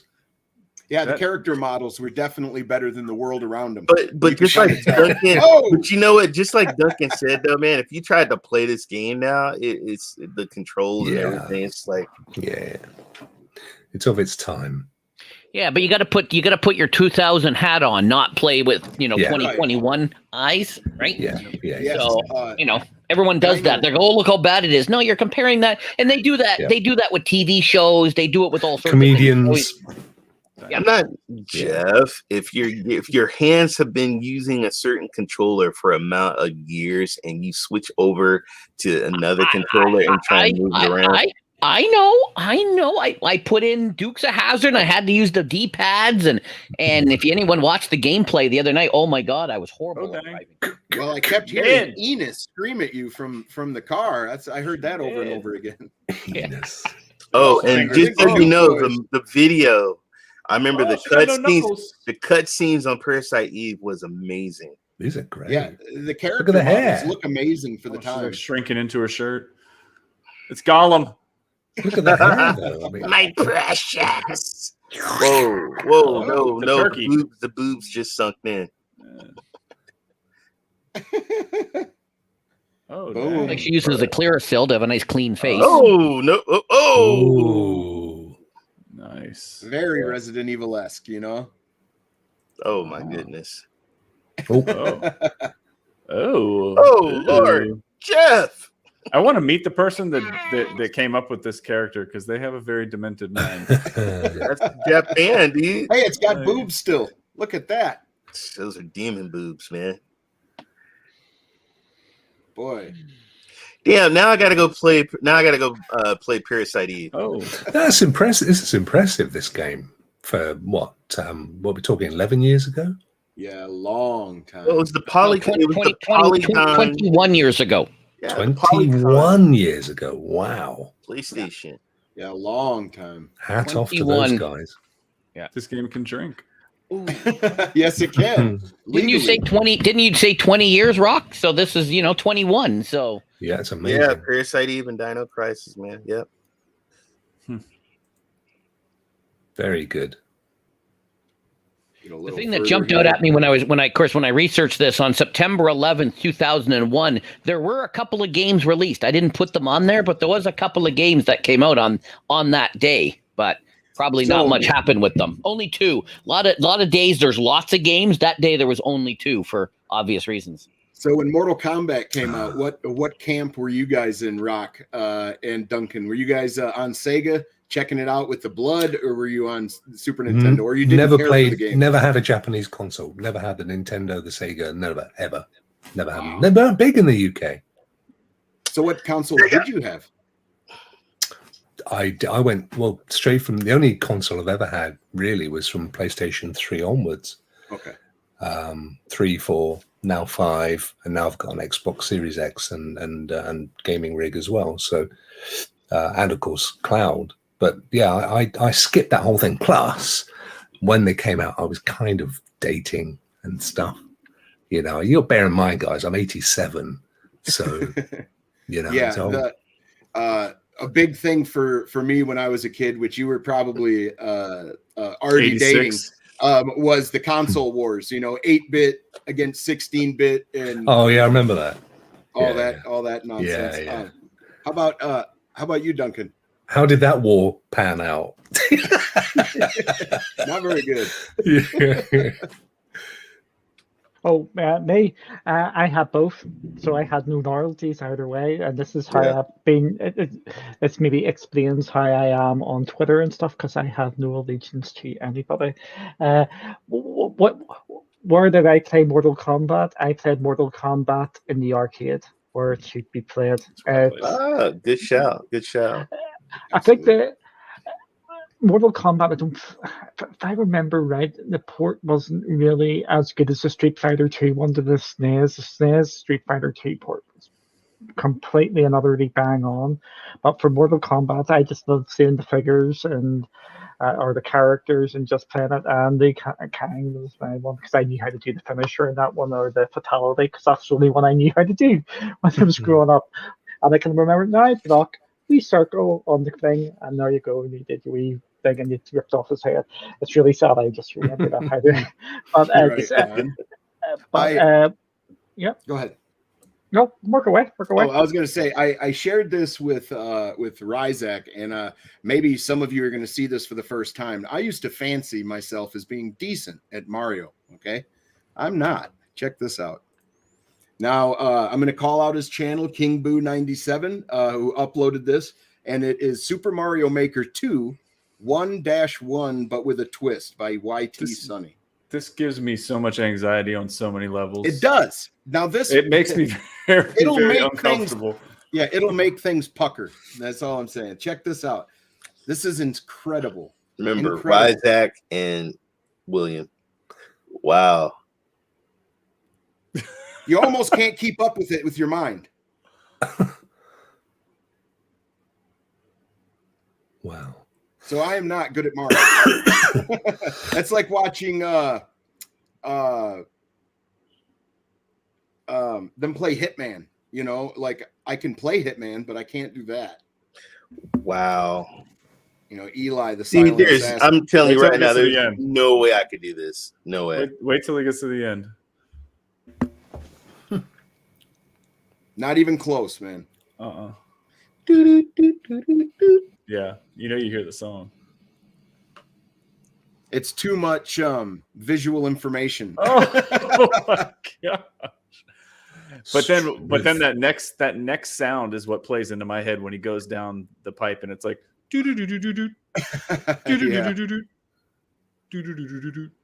So love that. I just can't believe it. This guy is I don't know if he made it and he went through it himself or if somebody else made it for him. He'd have to have made it to know where to go. Yeah, you'd think so. He's counting blocks. It's phenomenal, but I mean, there's just so much going on. You would have had to have created it to be able to see. I would have been impressed if he would have hit a brick and got one of the flower. He tried. I see that, but if he would have got that, I would have been really impressed. I'm just playing. Big fan. Say if he only would have walked on water. Yeah. Woo. Yeah, that is incredible. It's pretty crazy. Amazing. See, that is some real Mario Brothers action, man. See, that's why I was so excited about the cloud with sharing stuff, because could you imagine that just you could click onto that and away you go and play. That's what that's where I'm seeing things go down the line, and that's why I'm really excited where gaming is actually going, where it's going to become a blend of both entertainment where you're watching people and then joining in to try and compete and do stuff like that. So that's why I am just so excited going forward. Yeah, the future's bright in that aspect for sure. I'm going to bring up just a few oddball things real quick. We discussed this at one point, Rokk, but I want to bring it up. This is one of my favorite movies of like all time, and I think you like it as well. Jay and Silent Bob. No. The Life of Brian. Yeah, Monty Python's The Life of Brian. Oh, he's just a naughty boy. Yes, he's not coming out. And what have the Romans ever done for us? Otters' noses? If you've never seen this movie, definitely give it a chance. It is extremely funny. Extremely funny. Do you know, they didn't make a dodgy movie. Whatever you think about the TV shows, and they were hit and miss for me, but the films were just superb. Yeah, the Flying Circus and all the skits they did. I used to have an album of their music, actually. Oh, okay. Spam, wonderful spam. Yes, exactly. And the Lumberjack song, the Penis song, all of them. They're so I'm funny. a lumberjack and I'm okay. Yeah. And every sperm's important. Yeah. Life of Brian is superb. Of course, it was there was a massive backlash in the UK from the Christian brigade, and because you know they I mean Python say, but it's not Jesus, it's a parody, it's about some other guy that was around at the time, and he kept getting mistaken for being Jesus, but they weren't having any of it, and it was banned there's a little seaside town down the road called Sidmouth, and it was banned in Sidmouth, and the old ladies were walking up and down with placards. It was so funny. Oh, that is funny, man. Yeah, my grandma, she didn't get the humor. She thought that it was a mockery, you know. And I'm like, no. Jesus is a real guy down the road. Yeah, he's actually in it somewhere. Yeah, Everyone's, right. you know. Yeah, my favorite part is the last song at the end. Look on the bright side of life. Life's a bit if you look at it. I love it, man. And they all start whistling. Yeah, it's brilliant, isn't it? Oh, it's amazing. Of course, he's now gone. Yes. I've forgotten his name, but he wrote a lot of the songs for all the Python stuff. Not Graham. Oh, crikey, what was his name? It's gone. Oh, he'd be there. Eric Idle. There you go. There we are. Or Graham Chapman. They did. Graham Chapman. Chapman. A lot of their stuff was just so funny because they committed 100%. You know, just remarkable. Really good. Yeah, I mean, a couple of them are still kicking around. But a lot of them have gone past this mortal coil. But we had other shows that were really good that I don't think made it to the States. So we had a show called The Young Ones, which was absolutely superb, very archaic. Not the 9 o'clock news. It was really good. I was a huge fan of the In-Betweeners, and if you guys never In-Betweeners saw, is amazing. If you guys have never saw the In-Betweeners, you look that up ASAP. I've cried. My wife, I cry. Have you seen the one where he's on the catwalk? Honest, that was me and my friends. Being an adolescence and meeting girls and not being popular. I can relate to that. Have you seen the movies, Ray? Have you seen Of course, when they went on holiday and the guy went there and he got the, you know what, that's so good. Oh my God, the nerd. I had a friend that was the nerd. Jeff, I think you're muted. Rokk, what was the show with the lady and the husband, and she was always trying to be richer than she was? Oh. Hyacinth Bouquet. Hyacinth, yes, Hyacinth.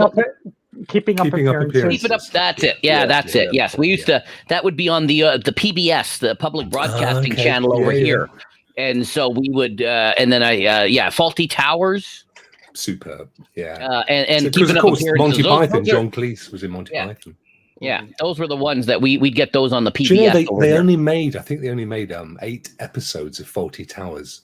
And yeah, it's legendary. Not many at all. Not many at all. And Polly, the cleaner in the show, she actually wrote the series. She wrote the stories. Oh. The lady. I mean, not obviously not the cleaner, but the actress. Yeah. But she was at the time she was married to Cleese, and they divorced. What? Look, Mr. Oh yeah, we loved Keeping Up Appearances.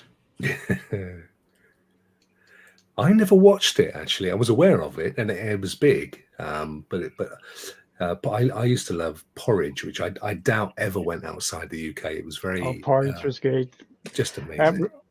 I always get the names the two Ronnies. I know Ronnie Barker with that one. Ronnie Barker, Ronnie Barker was Porridge, yeah, and Only Fools and Horses. Again, these are quite UK centric. They're massive in the UK. They were vast, but I don't think they travelled too well because they're quite thick accents and they're very situational about life in the UK.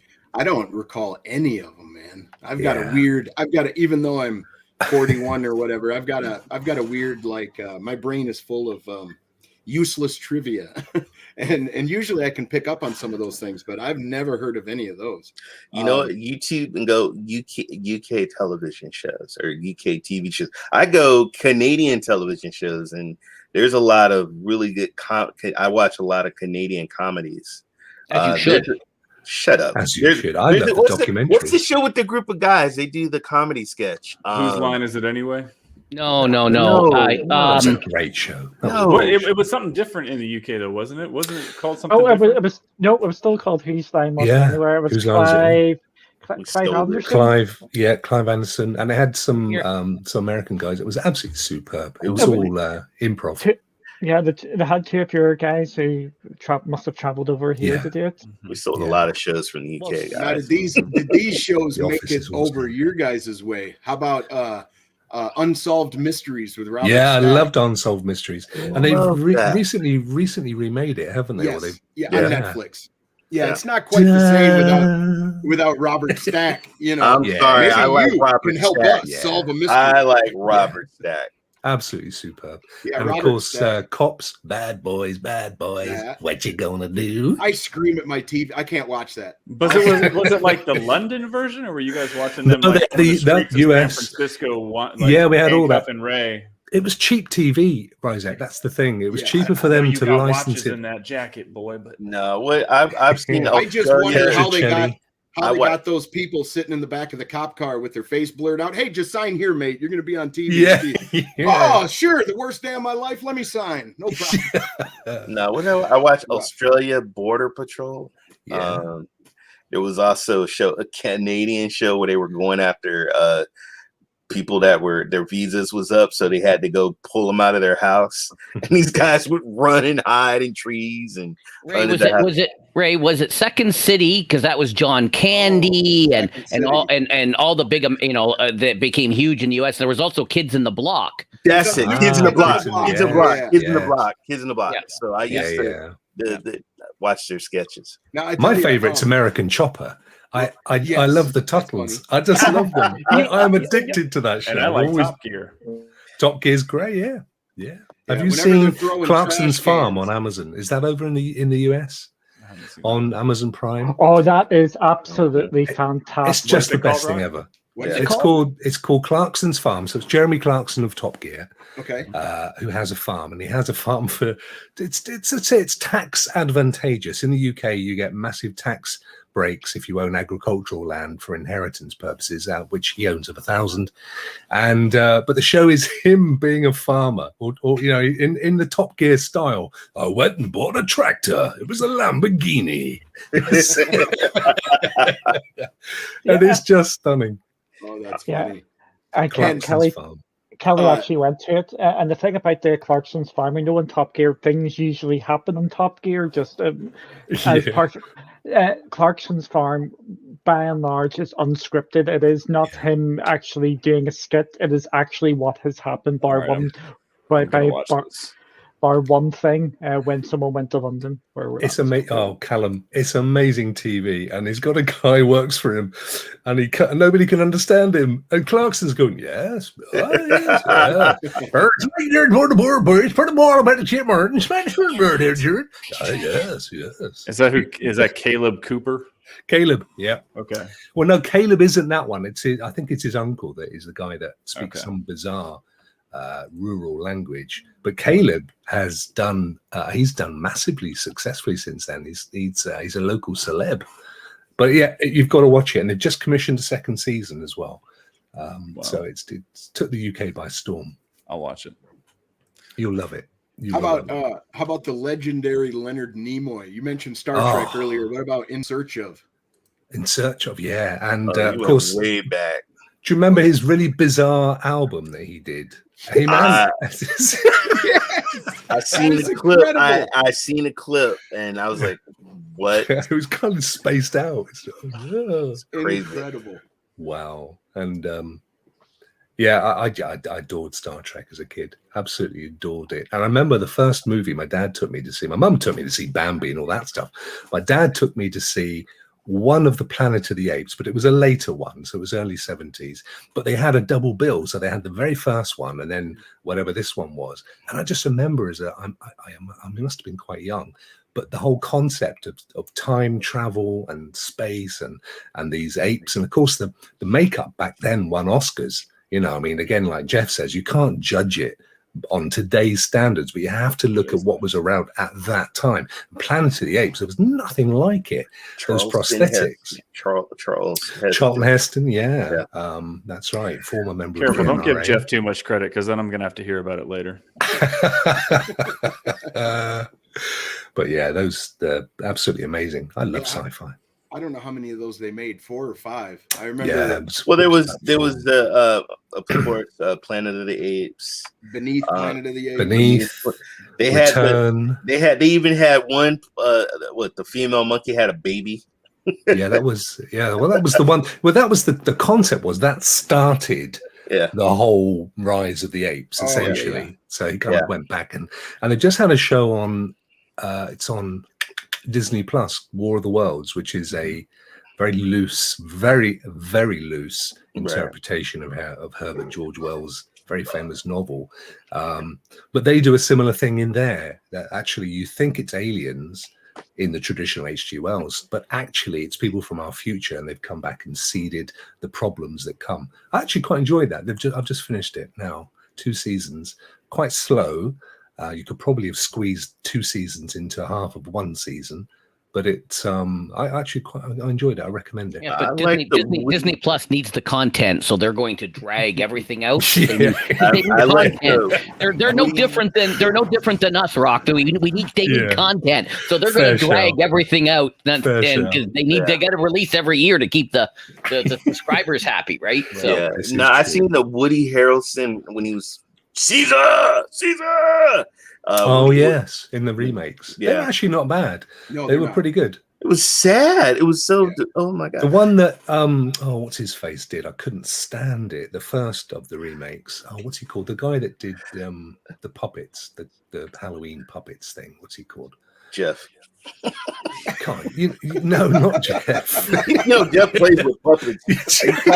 He actually, if you watch some of his streams, he has a puppet he talks to when he streams. Hey, it's Spongy. I'm not lying. He's got an air pump right beside him too. There it is. There's the duck. Yeah.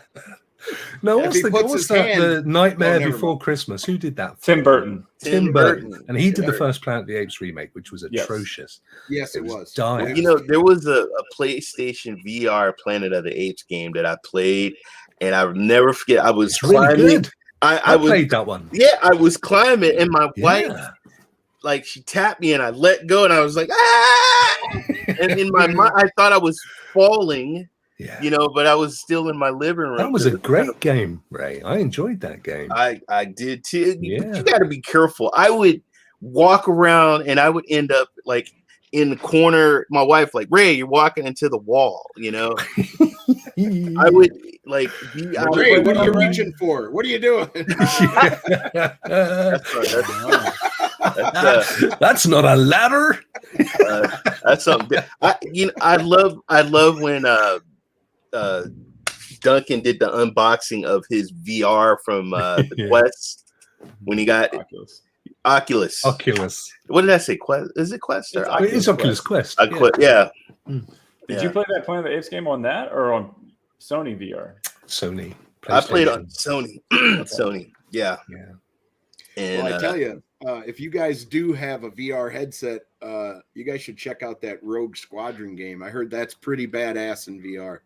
To be looking through the cockpit and be looking at like that makes you a bit sick though, doesn't it? The whole I was done it. The last game I played, I was Iron Man flying over in the air, and I couldn't do it. Or really Spider-Man on top of a building, and have you played with your Oculus much, Dunk, or is it sort of gathering dust in the corner? What are we talking about here? His Oculus. My Oculus. Down boy. I always mean to do it. It's just getting the time and the space to do it because you need a good play area to do it. And every time I'm going to do it, we're doing something. So I've actually been talking about playing it. We actually got the Walking Dead game, which I want to give out a bit of a blast. And I've also got some money off Oculus because they send out. They're just trying to build their ecosystem up there and trying to get people invested. They keep on chucking you out credits for like £8, £9, £10 off games, even if you've used them before, just to start getting buying and just doing all that. So I actually enjoy it. You were talking earlier about immersion. Nothing can beat that. It is just absolutely fantastic. And even though the graphics are nowhere near where they need to be to get fully, but it just sucks you into the game. Some of the games you can play are just amazing. I still think we're still missing the big WoW game, to get everybody into it. It's still more experiences rather than full-on games, if that makes a bit of sense. Well, didn't Valve made a really good VR game? Yeah. I can't remember. It starts. It was called something like Alice or something like that. Yeah. Half-Life. It's supposed to be amazing. Yep. Alex, that's it. Half-Life Alex. I have an aunt that has Oculus, man, and my mother's sister has Oculus, and she's like, "Oh, I'm loving my." I'm like, "What? Really? Awesome."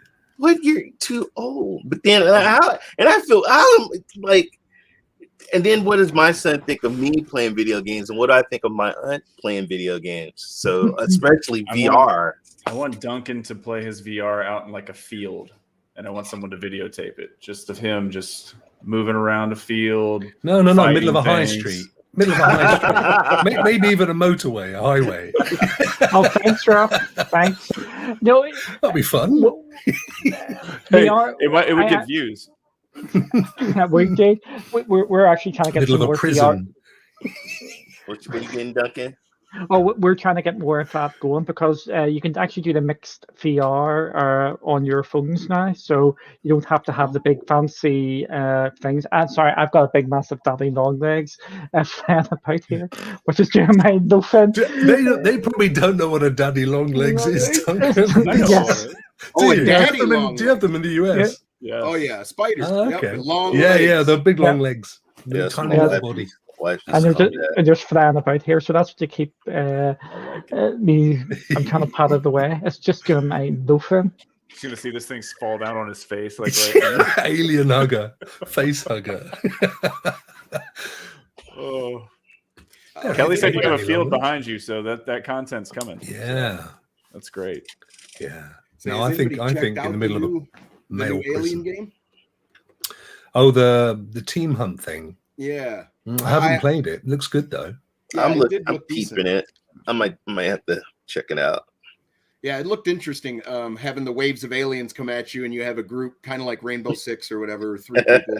It looked interesting. I haven't played it though. I don't play on PC anymore. I'm a cloud gamer. There's a Terminator game on one of the PlayStation PS.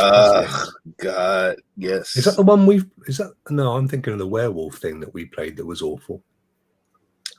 I played the PC Terminator game, but it's on the PlayStation. I beat it. It was a pretty decent game. Pretty decent game. The Predator game that they got. Oh my goodness. Yeah, I just remember both of those as the arcade shooters that had the big machine gun up on top.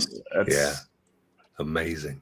Well, I know a while back they had problems with the franchise with what was it, Colonel, or I can't even say it, Marines, Colonel Marines or something like that. With the aliens games anyway. I'm waiting for Starship Troopers. Greatest movie. It's the greatest movie of all time. It is a great movie. Would you like to know more, right?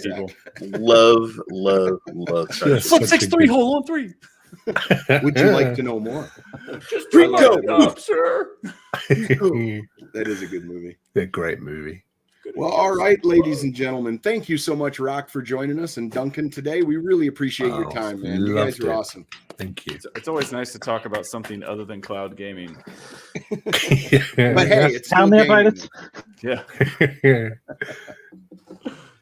All right. Well, hey, Rokk, go ahead and let everybody know what you're doing and where they can see you at next time, man, if you would. Sure, thank you. Well, these days I only have one real show, and that's on Tuesday, the Rokk Reveal, with my very good friend Ray up in the top corner there, top right corner. Erin, who is Vet Cloud Gaming, and John Scar. We literally crack open the Stadia weekly This Week on Stadia blog, although more often than not, it isn't open or available to be opened. So we just talk. We just do what we've been doing here today, really. Only we talk about all sorts of stuff, and that's a great show. I love it. I've just this weekend been doing a little bit of game streaming, actually, nice. But voice only. I'm still building up to show my face on camera. One day I will. Yeah, you're gonna have Jeff come at you. Yeah, just a little bit of Destiny, like Duncan was mentioning earlier. I've got back underneath my skin. I'm absolutely loving that game. And at some point in the near future, I don't think it's next week. I'm going to be on Cloud Gaming Extreme as well, probably with Duncan. Oh, wow. And with Ace. I'm sorry, mate. He loves me really. But, what an absolute pleasure. You can also look, there's a at Rokk show, and on there you'll have all the links and stuff. But thank you so much for inviting me on, guys. This has been massive fun. Thank you, Rokk. Lots of fun, man. Lots of fun. We really appreciate you joining us. And you, Duncan, where can people find you, and what are you going to be up to in the next few weeks? Oh, but we've got loads of stuff on. Yeah, loads of stuff behind the scenes as well. We're planning our big events coming up. With just January, you can find us at Cloudy with Games, and we'll just plug this one since everybody's talking about Destiny. There will be a video up tomorrow where everybody can join in.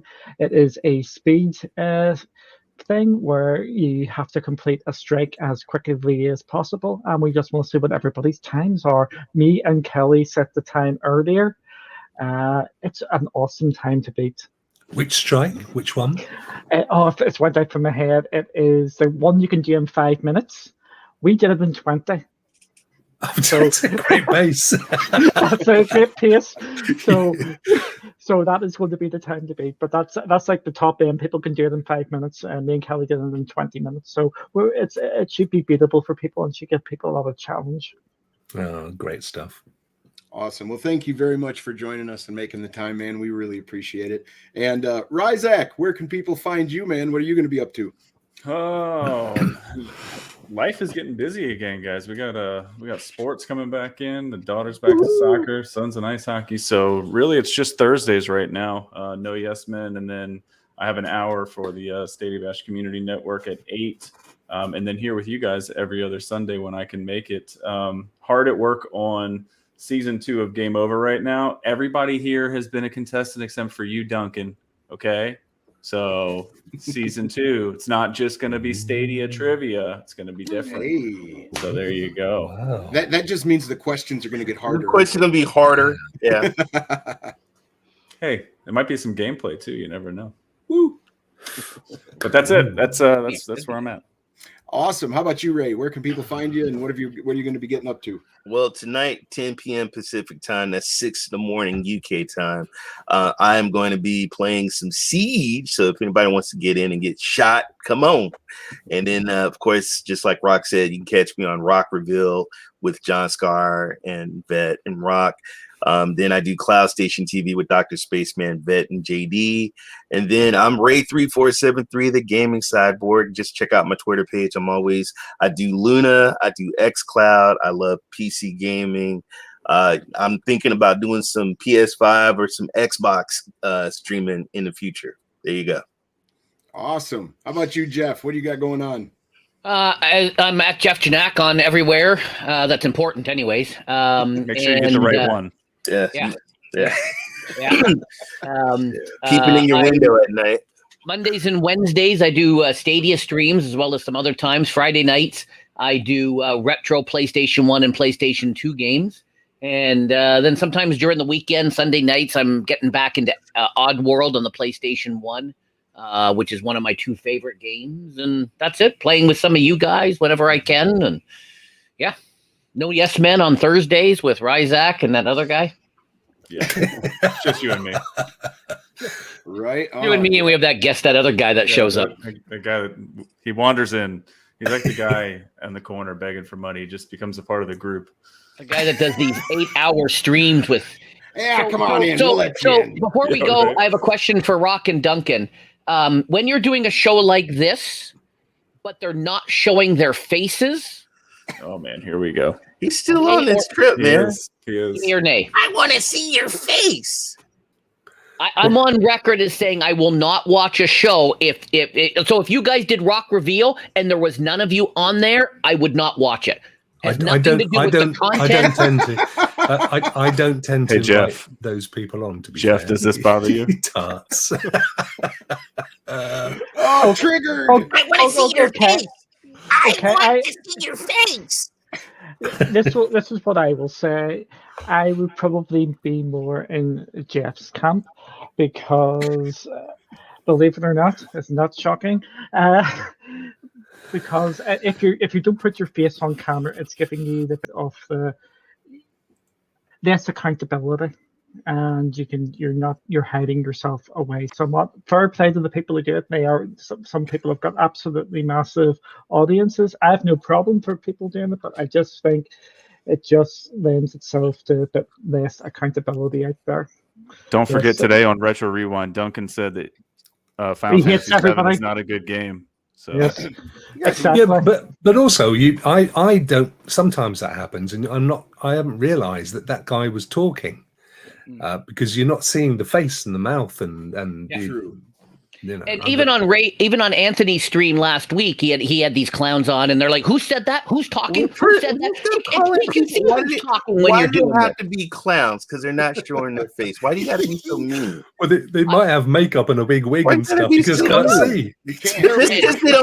Just because someone doesn't show their face does not make them a horrible person. Yeah. There's a guy juggling with his camera I off. think it adds a little bit more credence to what they The say big when shoes. He has the big shoes, Rock. The big shoes, right? The big. Jeff, there's people in Canada wondering why is this guy with the T-shirt and Daisy Dukes running around in my back window, in my backyard, peeking through my window. All right, how about that? How about that? You know? I just go back to this. I know the reasons why some people don't go on the camera. It's because it's for work reasons and stuff like that.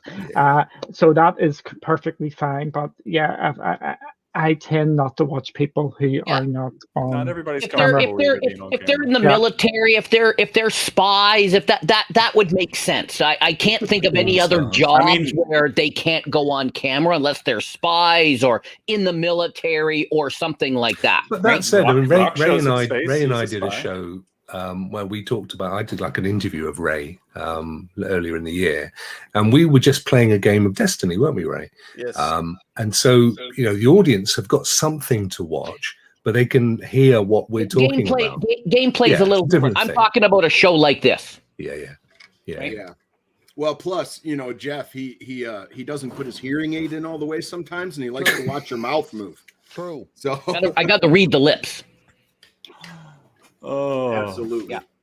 It's all right. I love Jeff. I lovingly call him Moses because of his age. Is he parting the reeds or what? Well, where are you going to be? You didn't tell everybody where you're going to be. Jeff went off on a tangent, so hey, we're back. Get used to it. You can find me here at Retro Rewind every other Sunday at 2 p.m. CST, and then Mondays, Wednesdays, and Fridays I stream from 12 to 2. So yeah, I think that does it for us today, ladies and gentlemen. And there is nobody else better with a center part than Stadia Pro Gaming. Check that out. Oh, look at that. Looks like one of the in-betweeners now, Ray. Oh, look, Ray took his hat off. I want to see your face. I want to see your face. Turn your cameras on. Oh, no, now the kids are out. Show your face. Well, with that, everybody, take care of each other. Later.